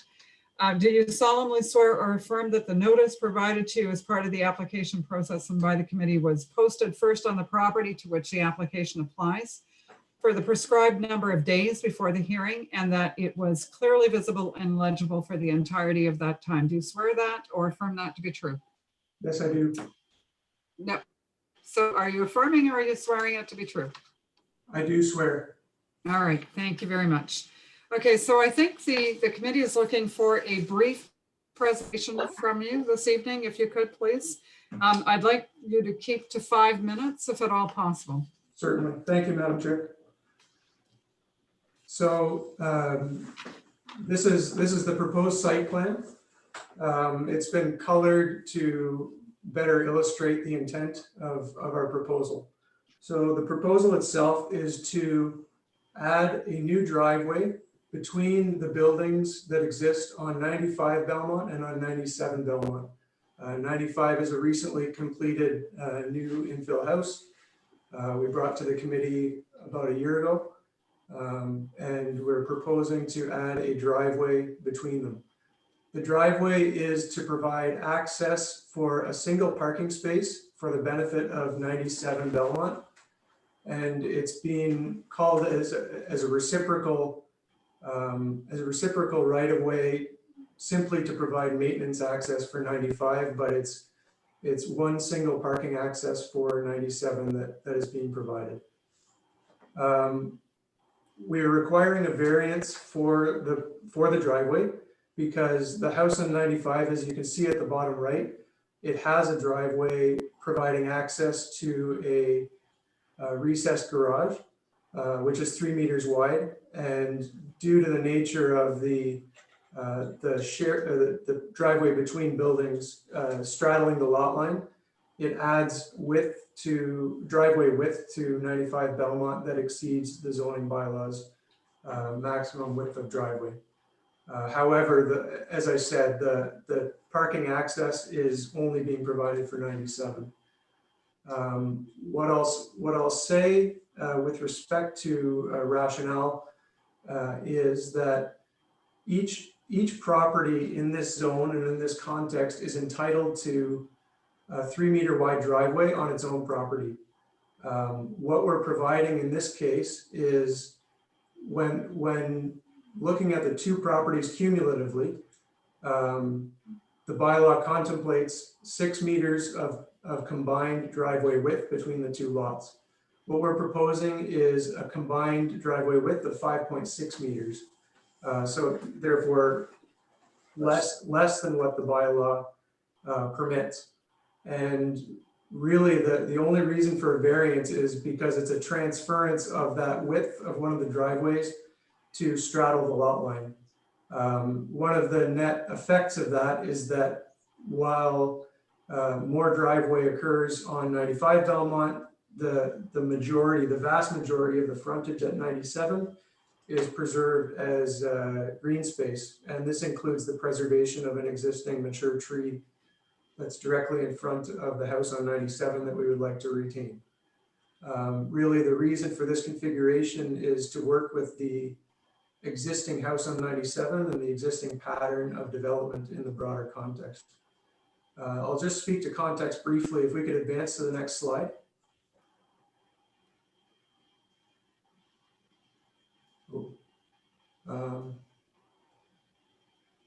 It appears that there's an error when the text is showing up and the image is not. Is everyone else seeing an image or just text? No image. Just text. Yeah. Okay, I'm not sure why that is. It must be a mistake in the PDF.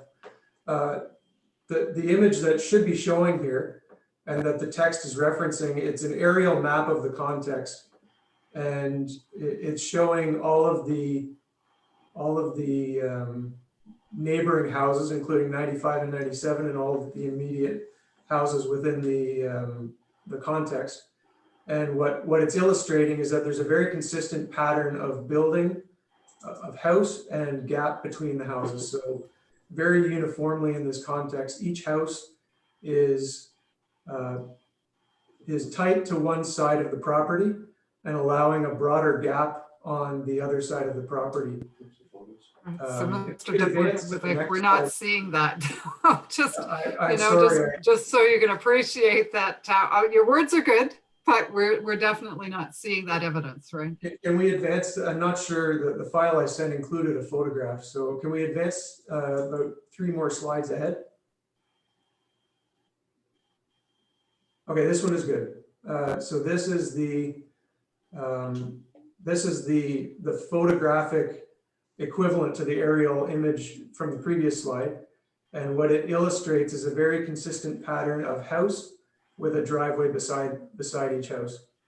And in most cases, those driveways straddle the lot line. In some cases, they're exclusively on their property. If we could back up a slide. And one more, please. Thank you.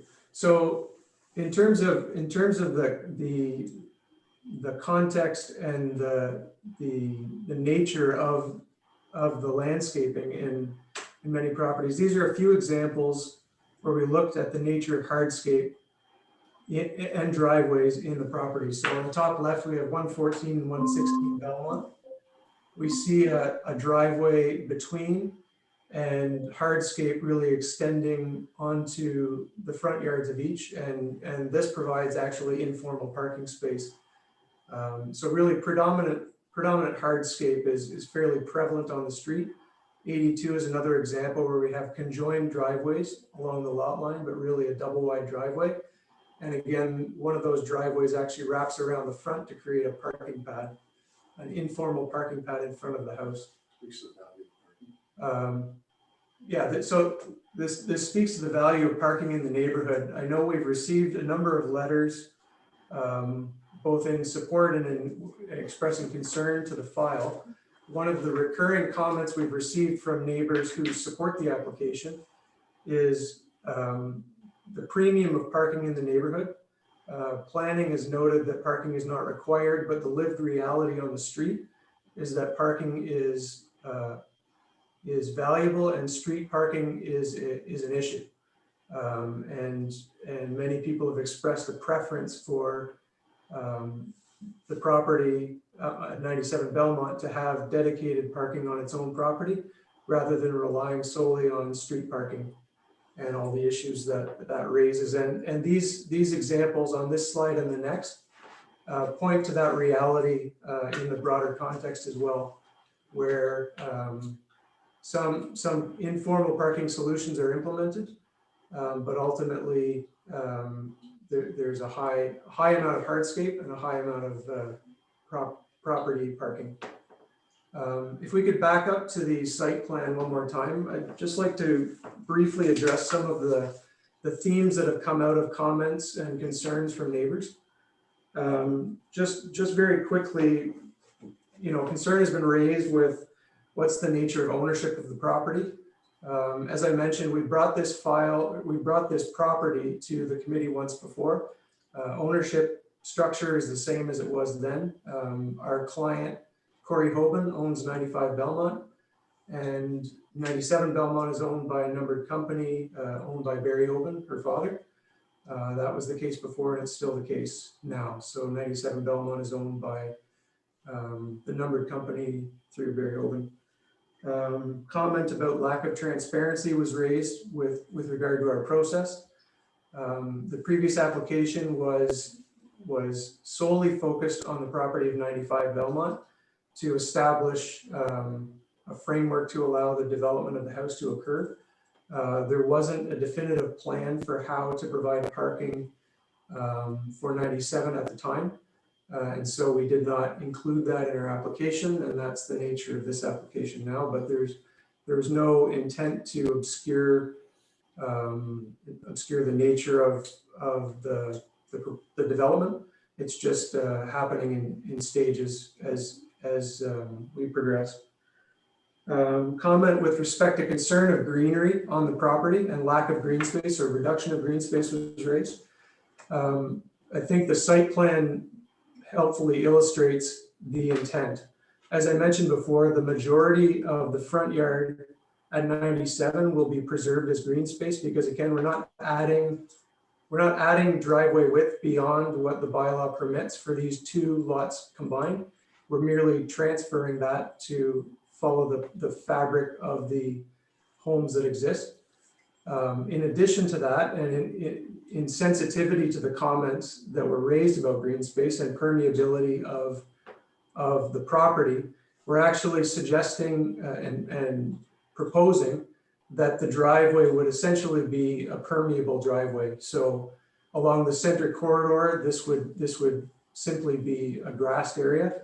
And along the edges of the driveway where the tires would go, we would either use a permeable paver or gravel, which is also a permeable surface. The same would hold true for the parking space itself in the rear yard of 97. That's illustrated with the grass paver image there. Backyard for 95 is predominantly grass combined with areas of mulch planting and a low patio. There's an existing patio at 97 that would be retained, and the rest would be green space. Concern about drainage was raised. As I mentioned, 95 has now been built. That included an approved grading and drainage plan that was approved by the City of Ottawa through our building permit process. And one of the requirements is that all drainage be directed towards the street through sloping grade. So we have an approved grading plan to that effect, and that's the way the grading is being implemented on site. So there should be no concern with respect to the drainage and effect on neighboring properties. The last comment that I'd like to speak to that was raised by neighbors is with respect to a gas meter that's on the side of the house of 95 that extends somewhat into what will be, or what we propose to be, the driveway. We're aware of this as an issue, and we're actually actively engaged with Enbridge currently to relocate that gas meter to another spot on the site, so that there would be no such obstruction into the driveway if it's permitted. All right, thank you for your presentation. That was, I'm glad that you addressed a number of the comments that have come in on the applications. I'm going to open it up to questions from the committee. Anybody have a question for Mr. Duckworth? No, okay. Well, if that's the case, then I think we do have a speakers list. We've got some people who are coming forward, and for the life of me seem to, good thing. All right, so the first person I have, I've got 3 speakers on my schedule here. Looking for Ms. Rachiko. Ms. Rachiko, and I'm hoping I'm pronouncing that right. Ms. Rachiko.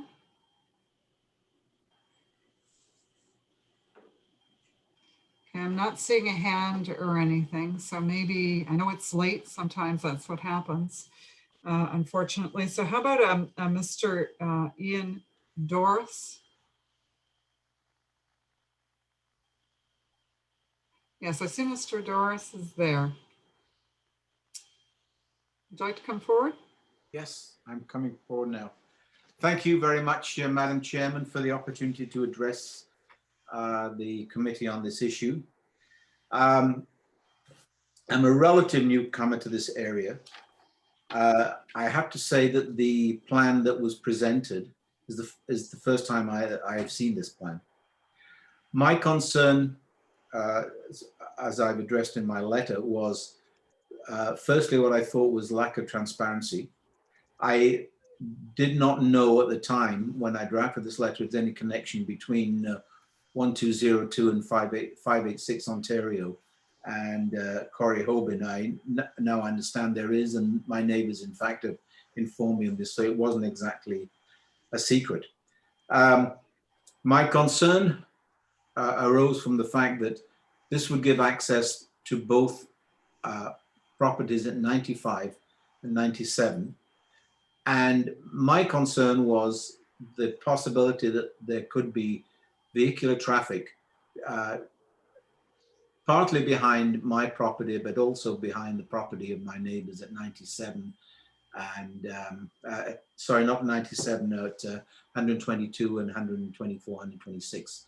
But I'll let Mr. Muller address that issue.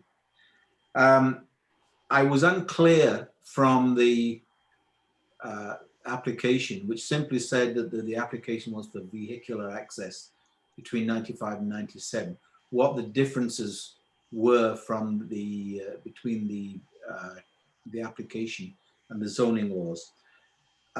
There were concerns raised by and addressed by Mr. Muller regarding the dimensions, both of the hardscaping at the front, the width of the easement, and particularly in view of the application for gas in that easement, and whether the dimensions were consistent with the zoning bylaws. And I've no doubt you will have seen Mr. Muller's letter on this. I feel that a lot of the problems and concerns regarding this application could have been addressed if there had been more openness about it. I can see from the plans that this would address many of my concerns. And I wish that this had been circulated beforehand. If it was to other parties and that circulated an earlier date, then I can only say that I wasn't aware of it. I know that this building, shall we say, is not popular with the neighbors because partially of the height, the fact that this becomes dominant in the vista post behind the properties on Fentimore Avenue, and the close proximity to the property at number 89.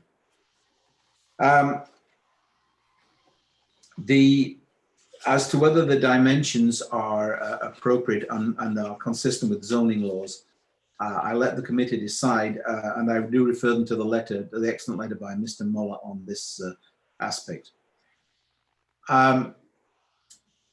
I would therefore ask the committee to take these concerns into account.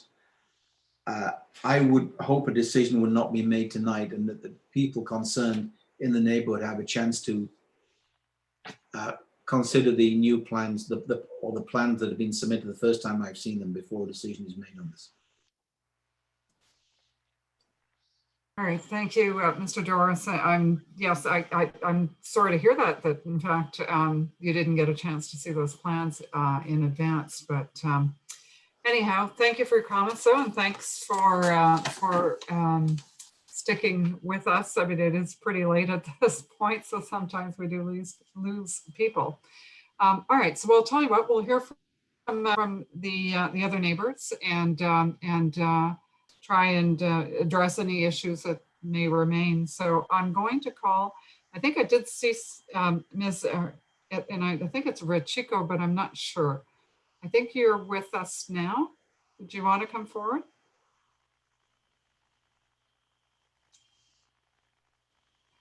Maybe not. Okay.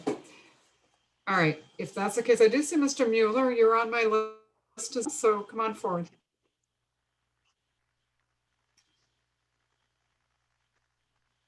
Good evening. Mr. Mueller? Oh, I can't hear you. pardon me. How about now? Yes. Okay, thank you. Thank you for hearing my concerns. To me, it seems like there are 4 minor variances required in addition to the request for the easement. So the 2 that were applied for, one is to increase the width of the driveway from 3 meters to 4.85 on the property at 95 Belmont. That's a 62% increase. It's not a minor thing. It may be a minor variance, but it seems like a large increase to me. Increasing the total width of the driveway from just under 1/3, which is within regulation, to just under 1/2. So that's another variance that was applied for. But I thought that there should be 2 more variances. One is that there's now 2 private approaches on the same property within 9 meters. In fact, that would be like a 4.5 meter width between the two private approaches, and and of course my concern about the driveway being less than 2.6 meters after accounting for that gas meter that was mentioned before. So clearly that has to be dealt with. In addition, there would be a 30% decrease in green space on the lot. I realize that the applicants have, gone for the eco green paver option, and that's all well and good. But it doesn't mean that in future, when those lots sell to other people, that they couldn't pave it with asphalt, and that would take away that green space and at that time. So now I understand why the two parts that are on the plans that were circulated are two different lengths. It's because the parking space will be offset into 97 Belmont, and I understand that what the big picture is. So these details weren't provided with the plans and circulated to the community, unfortunately. So we really have little understanding of what is behind these requests. So we have changes to the green space, altering the front of the property greatly. And notwithstanding the modern style of the house, which I'm not going to comment on, the house really dominates the front of the lot. You have an inbuilt garage now. It's unique on the entire block. So, and the living space is much higher than the rest of the houses around. So we've already altered the streetscape. So my concern is that by paving the remainder of the front lot and having a driveway there is another step too far. I'm also concerned with the incremental approach to development at 97 and 95 Belmont. As you'll see from my letter, the applicants removed the existing driveway on 97 Belmont, severed the lot, and then prior to building, they needed variances. They came to this committee, and the lack of parking at 97 Belmont was discussed. The applicants were fully aware that they were removing parking, and they pushed that matter aside. So they opted to construct their new building with a garage instead of building a smaller house with a shared driveway. Now that they have their garage, they want to add on more of driveway on this streetscape and alter it. So would this result in a development that would be desirable in an appropriate development for the applicant's land? I would argue no. There is no requirement for parking in this place. Existing parking was removed already from 97 for the new build in 95 Belmont, and it already has parking on 95 Belmont. So it makes no sense to shoehorn a car between these two buildings. The application doesn't respect the existing streetscape or the general intent of the zoning bylaw, since it doesn't provide adequate spacing of driveways. It's true that there is spacing of driveways in the pattern that Hoban Architects indicated, but there aren't but these are not typically as tightly spaced as we see here in this application. So in closing, I recommend that the committee reject the application. Thank you. All right, thank you very much, Mr. Mueller. You've raised a couple of points. I'm going to get staff to address a couple of your points, but not until we have everybody's comments on the table, and then we can move Good. from there. Thank you. So I'm going to do one last call for Ms. Richico. Okay. In that case, I'm going to open it up now to anyone else who's not on my speakers list who may have an interest in the application, either for or against. Is there anyone out there who would like to come forward?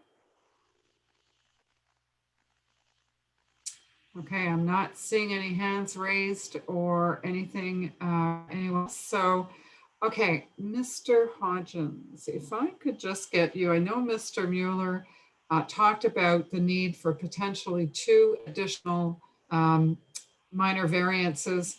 I tried to take notes to understand it, but can you address that to see whether or not there's anything missed here in the application? Through you, Madam Chair, yes, I can respond to those questions. The first was on the separation distance between driveways. The mature neighborhood overlay doesn't regulate the separation distance required between the driveways. As a result, there's no issue with the zoning bylaw there. The second question was regarding the encroachment of the gas meter into the driveway, whether that would affect the overall driveway width, which is a great question. And I personally followed up with our zoning team on that. And the interpretation there is that no, it wouldn't count in towards the overall driveway width. It would be from pavement to pavement. The zoning bylaw doesn't have a vertical clearance for a certain portion above that asphalt. So no, again, in my opinion, no other variance is needed with regard to those two aspects. All right, thank you, Mr. Hodgins. Mr. Mueller, I hope that answers sort of your concerns in that regard. Other issues that were raised, I think some of them, Ms. Mueller, that you raised had to do with the building itself. And in that case, as you know, it's not before us, so we can't be making a decision on that basis, right? That isn't something that comes into consideration when we look very strictly at what the applications are all about. Okay. And Mr. Doris, I think, is there anything we did not address? I think we've, from your standpoint, I'm going to get you to unmute.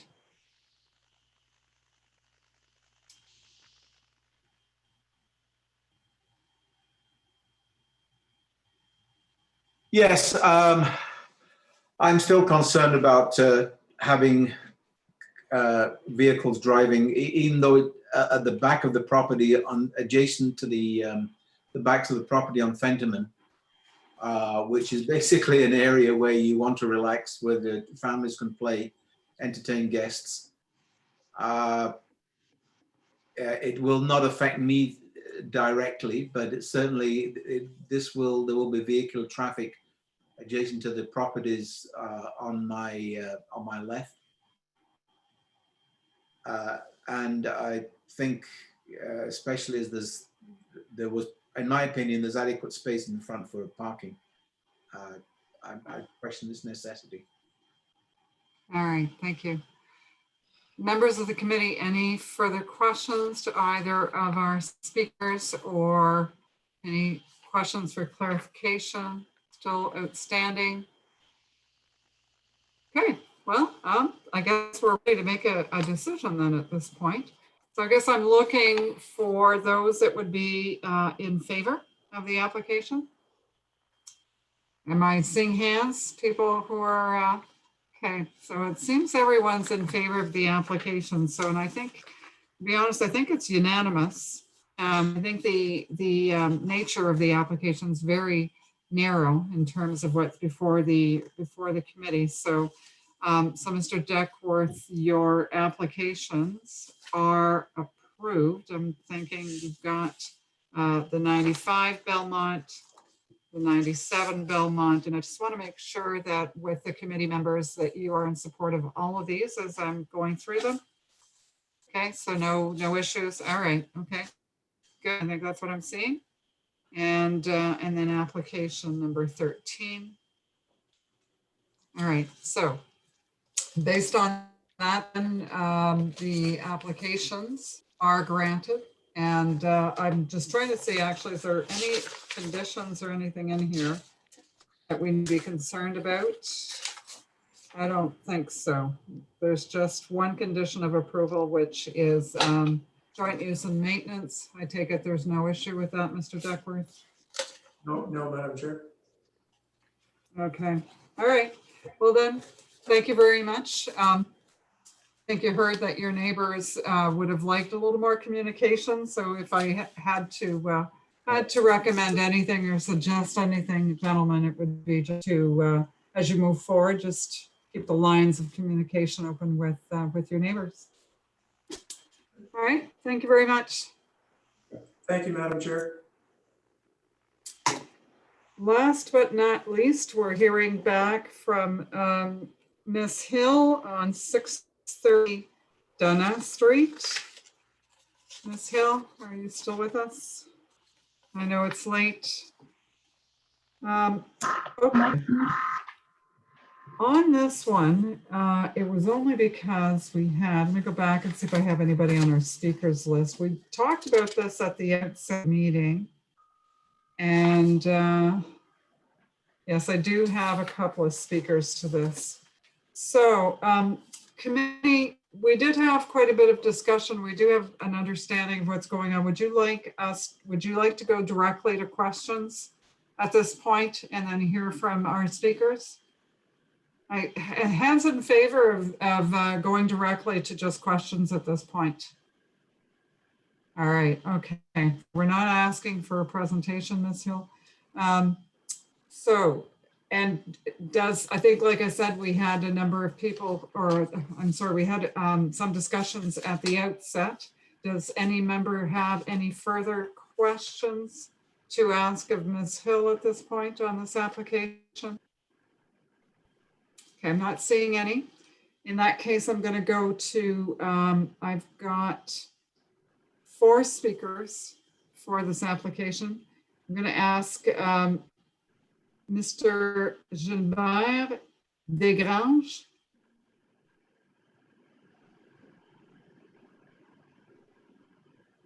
We have Mr. Gilbert Desgranges.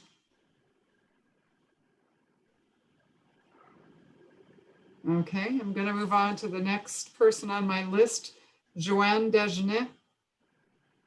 Joanne Dagenet, I see that you're there. TV. Allô?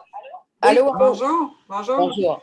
Voulez-vous nous adresser en français ou en anglais? We can go English. Actually, my husband, Gilbert Desgranges, was just trying to get on. So we're having an issue. So I'll let him speak first, if you don't mind. We're in the same room. Okay. Gilbert, please go ahead. Yeah.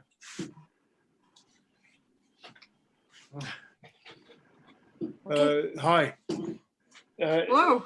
I'm very sorry that you decided to bypass the presentation because there was some stuff that I wanted to see there. Namely, I've sent some questions in which I never got. For example, the maximum height, the maximum width, the maximum length of the building being built on that small property. So I don't have any of those. So it's hard to. All right, so Mr. Desgranges, let's take a list here. We'll do a list and then we'll get the comments from your wife and then we'll get some answers. So you want to know what the height is? I want to know what the maximum height of the building will be. Yes, and the length and the width. Length, width, anything else we'd like to know? Yes, well, of the neighbors of the 630 Dona, none of us are sure if it's a 4-unit or a duplex with an extra, what they're calling a common room, but there's a common room in each duplex. So that could easily become a 3rd unit or a 6th unit or a 5th unit, depending on how you number them. There's stuff we didn't get on that. So. Okay, anything else? Well, yes, there's always the parking problem with that comes when you put such a large building on such a small property. All right, any other issues? At this point, no. All right. I'm going to ask Madame Dagenet. Yes. Hi. So for me, it's if they get this variance, where are they going to put the snow? Because they're going to have very little property. So I'm wondering about snow removal because we do get a lot of snow here and it goes quite high, as you know, in Ottawa. So my concern is the snow.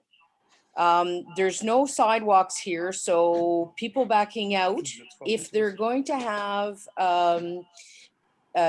2 cars in one of the driveways, they're going to have to back up or go for whatever, but it'll be going out with all the snow surrounding their parking, right? And what I've seen of because we have not gotten a presentation. What I understand is that the house is going to be pretty close to the parking, so there won't be any room for snow. So how much are they going to see when they're backing up onto the street as to safety? Because there's a lot of kids around here now. It's developing. There's a lot of children, a lot of families, and that worries me. It also worries me for my own car. Will they see me as I back out of my parking spot or go forward, whatever? From there, the drainage as well. This is an old community or a neighborhood as such, so drainage as well. And very much when we look at their plan, or what I did see of the plans, they say it's a semi. It is 2 units on each side, with an additional common area that they're calling common area. But they've also said that on one side, they will have a space there. They haven't called it an apartment, but it will be an apartment for somebody who will come in to take care of them if need be as they get older. So it is being built as, I know they say it's a common area, but between you and me, there's going to be a kitchen in there. There's going to be a bathroom in there. There's going to be a bedroom in there. There's going to be everything in there in case they have a caregiver there. And then on the other semi, they're going to have a common area at the top. And again, they're going to use that. What we understood from the ladies was they were going to use that as a common area. There's going to be a kitchen. That's going to be for their entertainment. So there's going to be a kitchen. There's going to be a bedroom. There's going to be a bathroom. And again, living space. So again, another apartment. So you've got literally 6 apartments there. I know they're going to use 4 for now, but they are there for their company in case they have people over. So what are you going to do with all those cars in this neighborhood? Where are those cars going to park? Because they will have people staying over. Like, I mean, they've got the room. Why wouldn't they have them stay over or come for a weekend or come for Canada Day or the living help? There is technically 6 apartments going to be built there. There's going to be an elevator, and that's where I'm worried. Where are you going to park all these cars? Also, it's a very old infrastructure. So I want to make sure that, what are they going to do with that? What are they going to do? And that's my concerns. All right, thank you very much. Thank you very much. I have taken good notes on everything that you have. We'll come back to that. Thank you.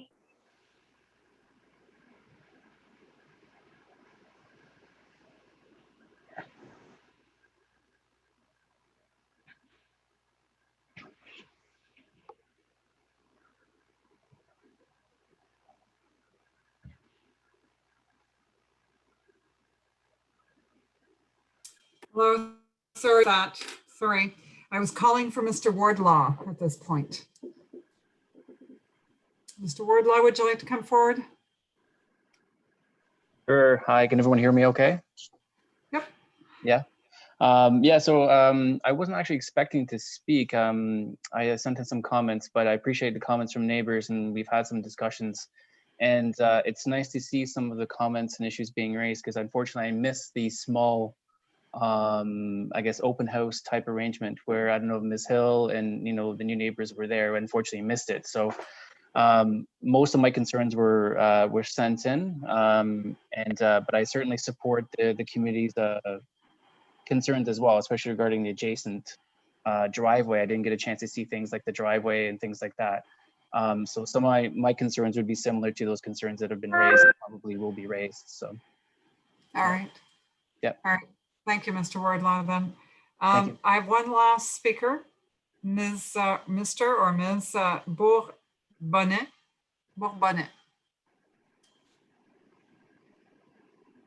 I'm not seeing any hands raised. Do we have Speaker Bourbonnet? All right, I'm not seeing. So, all right, I'm going to call then. That's the end of the names I have on my speakers list.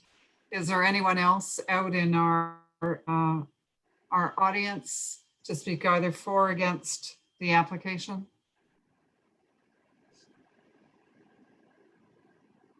Okay, I'm not seeing any. All right. So Ms. Hill, if you wouldn't mind just running then quickly through just first off the height, the lengths, and just sort of the dimensions. Sorry, could I ask who you are? Well, I was promoted somehow to panelist. I'm one of the new co-owners of the property. I hadn't requested to speak, but somehow I got promoted to be here. So okay, if you don't want to speak, so in other words, Ms. Hill is representing you, is that correct? yes, that's right. Okay. Unless there's questions that she would like me to answer, that's, yeah. All right, so welcome. Thank you. But you don't need to speak if you don't want to. All right, so Ms. Hill, I'm just going to ask you then to, here's the things I heard: height, length, width, so as dimensions of the structure. How many units? We've heard a lot about a common room. Parking, what the parking requirements might be. Any comments on snow storage would be good as well. And I think the snow storage, the cars backing out, sorry, the safety issues are all related to the snow conditions, I think, in a lot of ways.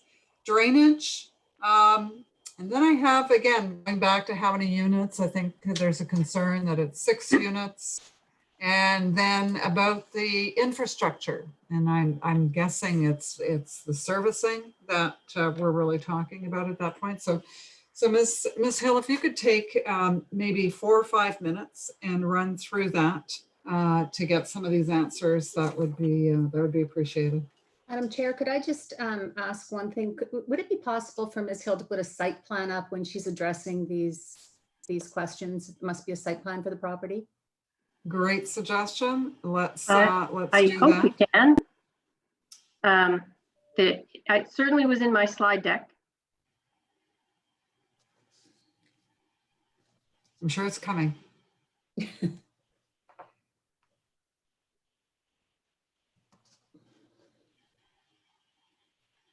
Ms. Williams? Maybe not. Just give us 1 minute. Okay. Thank you for the update.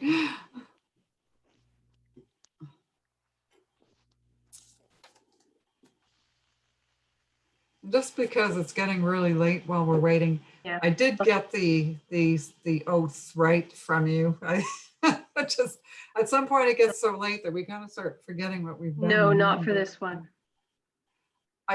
I didn't get it from you. Okay, can we No. do that then? Yeah. Can we do that just quickly and fit that in? Do you solemnly swear or affirm that the notice provided to you as part of the application process and by the committee was posted first at the property to which the application applies for the prescribed number of days before the hearing, and that the sign was clearly visible and legible during the entirety of that time? Do you solemnly swear or affirm that to be true? I do swear. All right, thank you. I believe we had the site plan up a second ago. What happened? Yeah. Great. Okay, perfect. Okay. So the dimensions of the building are on that drawing.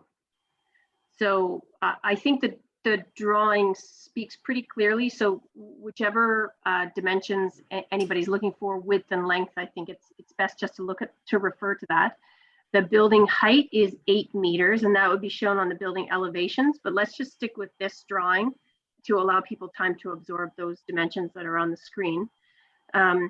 The site, so that you can see where the driveways are located, and there's, as a corner site, there's actually a lot of front yard for this property, which means there's lots of space for snow piling. So obviously the driveway that we see kind of on the top left, the snow piling would have to be only to the right of the driveway to stay on the subject property. whereas the driveway on the right-hand side of the page could have snow piling on either side of it.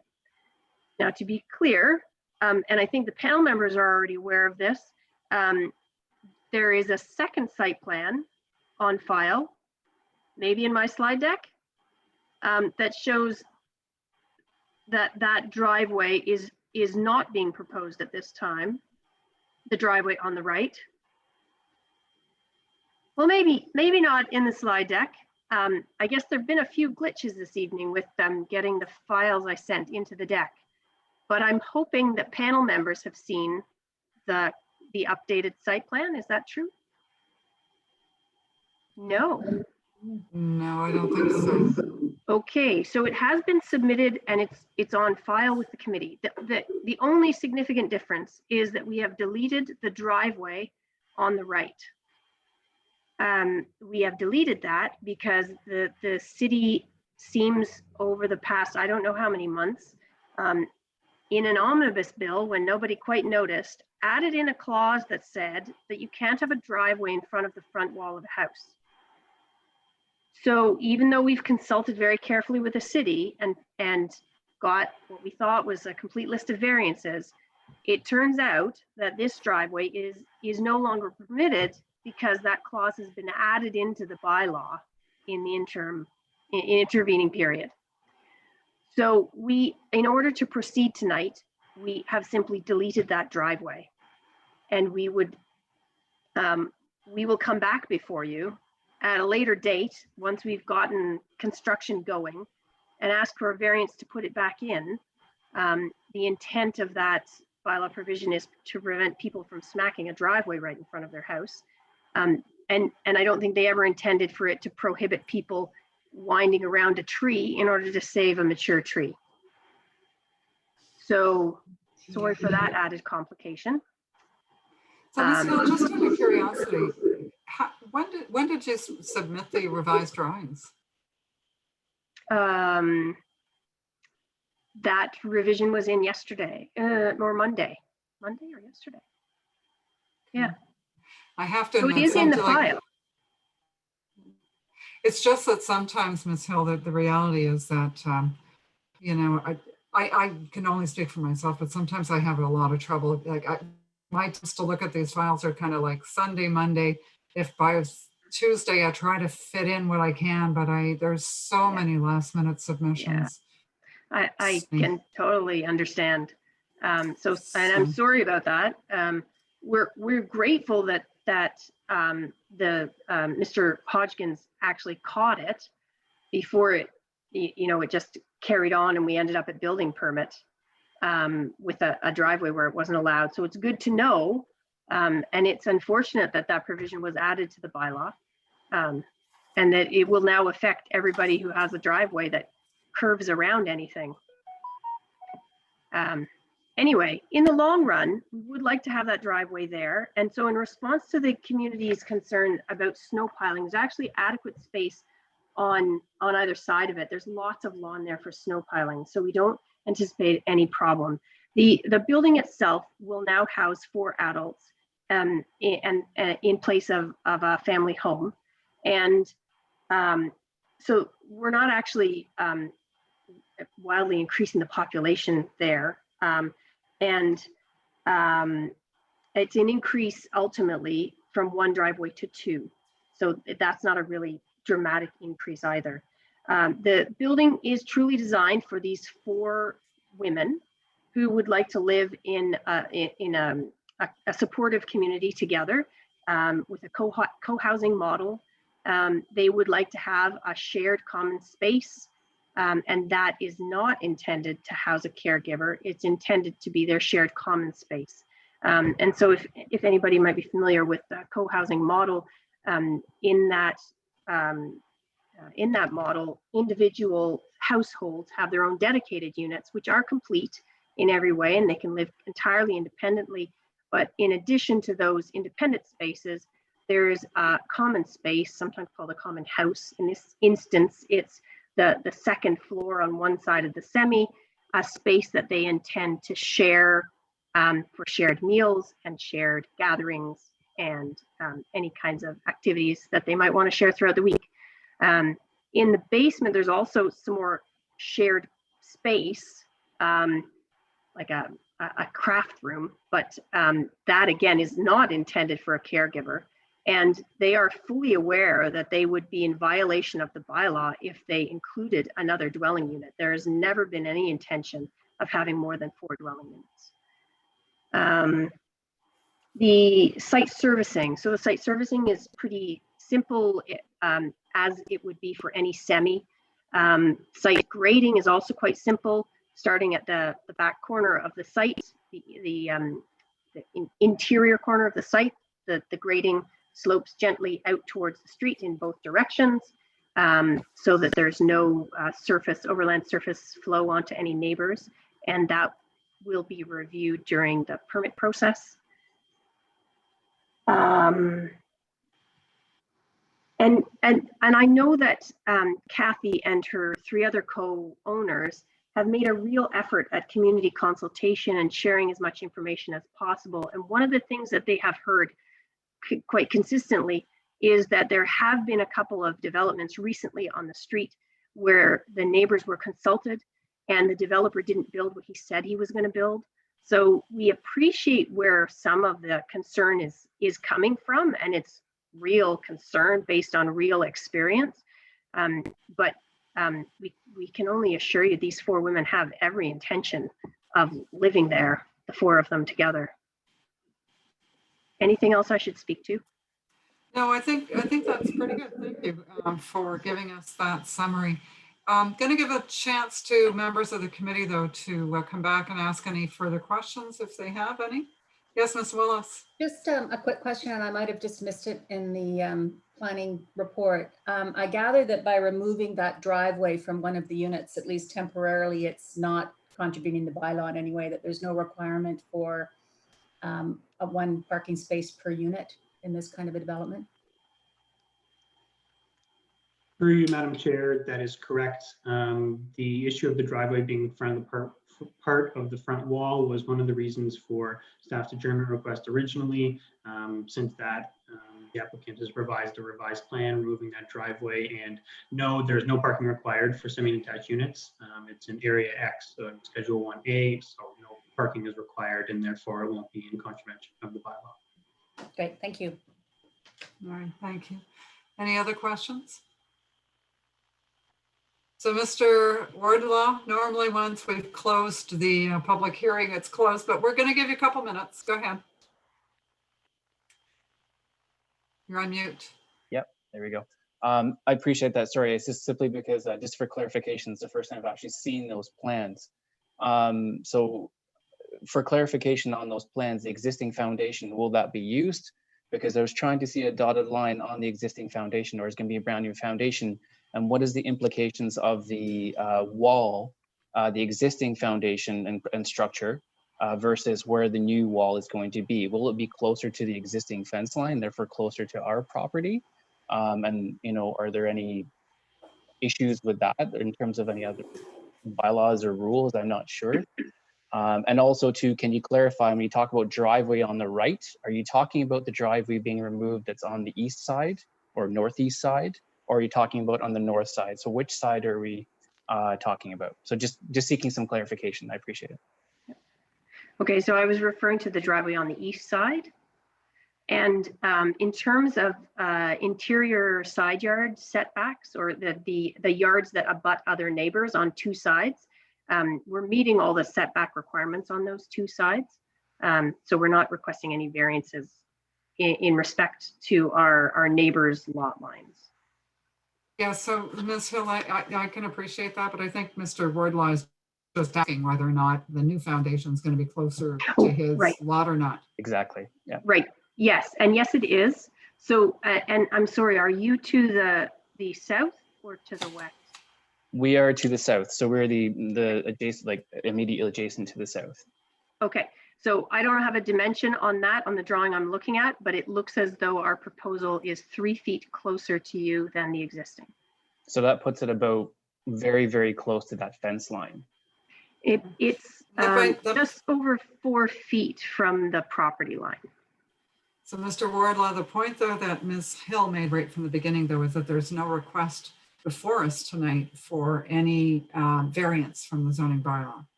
So for the side yard, it just means that the existing house was further away than the bylaw required, and what's being proposed now doesn't offend the bylaw in any way. It just happens to be a little bit closer, that's all. Yeah, I understand. Just in previous discussions with the neighbors, and they kindly were sharing stuff. My understanding was that that was not going to be any closer. And I'm not aware of these rules and things like that. So of course, I appreciate what the purpose of the committee is. But thank you. All right, it's just we can only deal with what's before us in the applications. That's really what it comes down to. All right, so I think you did talk about most of the issues. I can't think of anything else. All right. I'm going to give Mr. Desch, because I gave Mr. Blah a minute, I'm giving Mr. Desjardins, or Madame Desjardins, sorry, a minute. You're on mute. My name is Gaetan Lavoie. I just okay. Came, oh, so Mr. Lavoie, you're a new speaker, and I don't have you on my list. You got to give me your full name and your municipal address. Okay, my full name is Gaetan Lavoie. Address 621 neighbor across the street from this new construction. All right, Ms. Coordinate. So Ms. Williams, did you catch that address? I believe it was 621 Donau Street. Correct, yes. Okay, all right, thank you. My concerns, I sent in a letter to COFA concerning my concerns are concerning the bylaws. She's asking for three variances. This is a brand new construction. There's no reason why she should ask for a variance for a brand new construction. The city rules are there. They're there for a reason.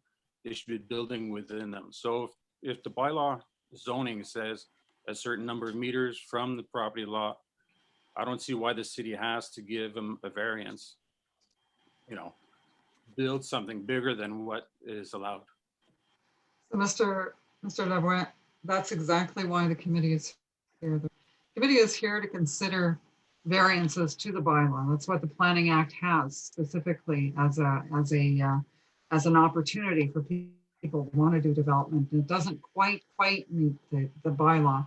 Then that's the committee's jurisdiction, is to consider whether or not the record is minor enough that we should be dealing with it. Trust me, if it's if the variances are really truly major, we don't deal with those. They go through zoning bylaws to change the zoning bylaw if there has to be a zoning bylaw change.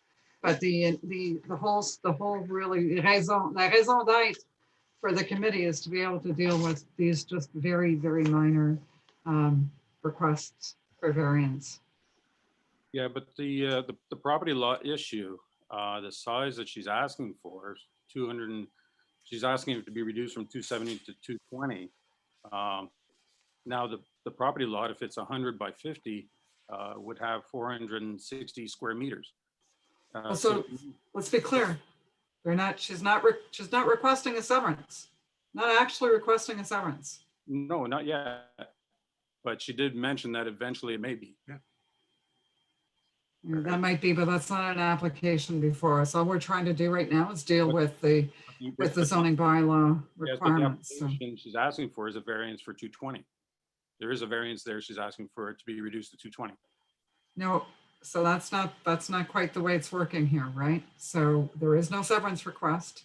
It's the zoning bylaw that says that you need to be able to recognize an area despite no consent, no severance, no dividing the lot.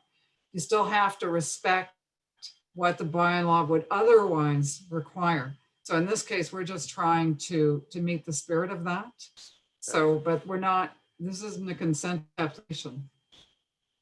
But on the papers that she was asking for the 4 variances, one of the variances was reducing the lot requirement from 270 to 220. again, it really just comes down to meeting the bylaw requirement that regardless whether or not you have a severance, you're supposed to be able to address.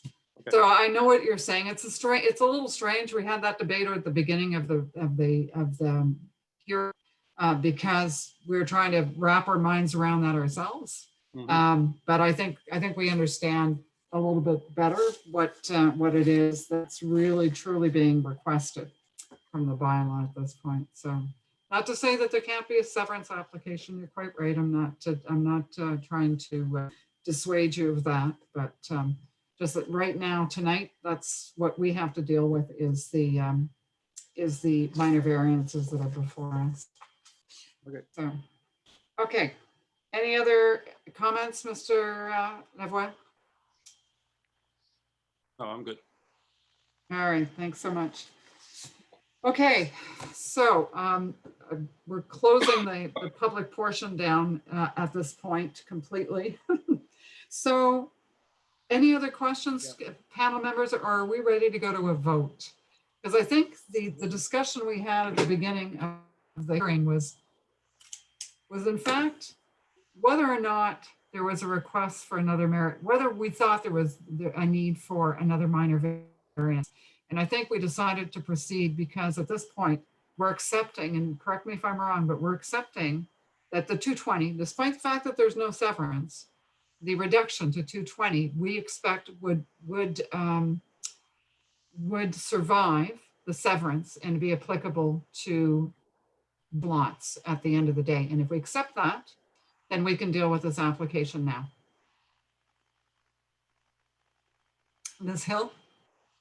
I'm just, I would want to be sure, I haven't been given an opportunity to speak toward the merits of the application. And I'm going to assume that that's because the content of my cover letter was adequate. Is that so, or is there any need for me to No, so no, that you're correct, Ms. Hill. So this is why in some cases we're fast tracking applications. Yeah. It's where Okay. we've looked at it, and we don't really need to get a professional opinion as to whether the application really meets the 4 tests, because in our own minds we've had a look at it and we're sort of satisfied that it's meeting the tests. So but we want to have a discussion just in case, for whatever reason, we didn't quite understand that properly. And that's why we open it up to the committee members to ask questions and to confirm and validate what we think we understood when we reviewed the application. Okay. So with that, I think I'd like to go to a vote. Those that are in favor. All right. So Ms. Hill, I think what you see is a unanimous granting of your application, minor variance. I would just like to make a comment now that it is approved.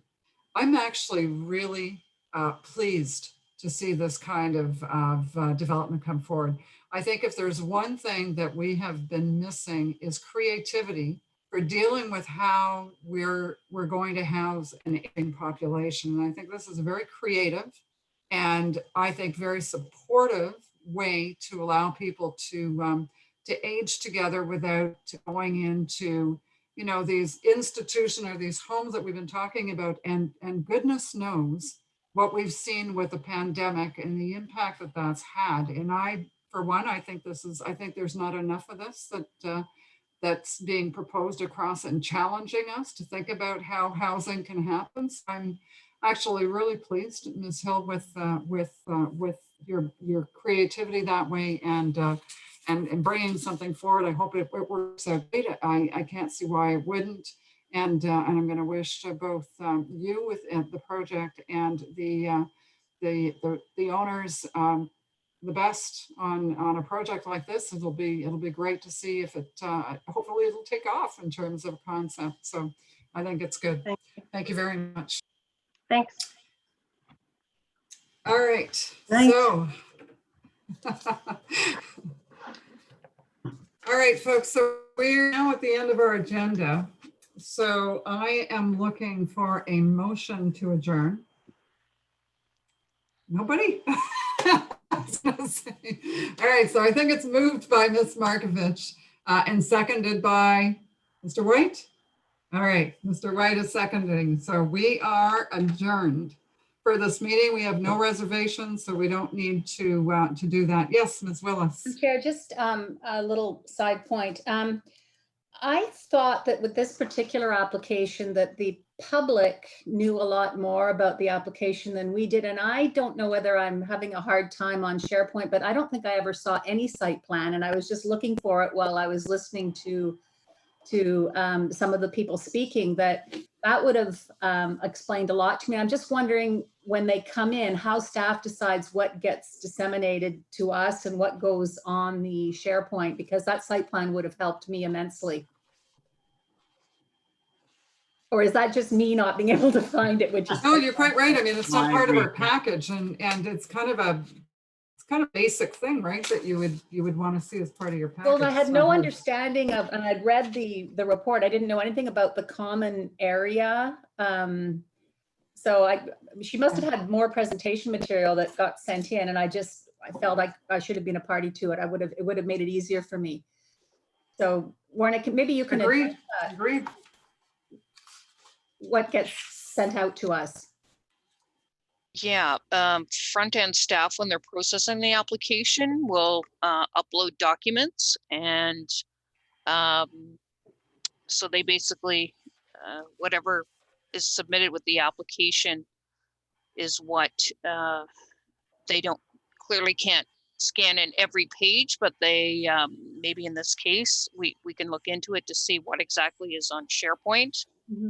Maybe the coordinator might have a little bit more information on what gets posted and what's available. I'm not sure, but if not, we'll definitely look into what happened and what's up on the site right now. Okay, so if something comes in as a reduced plan, it would likely go on SharePoint. But if it was not a reduced plan, but a full-size plan, you obviously can't scan that easily and send it out. So that might be what happened. But site plans, I think in terms of site plans, so it just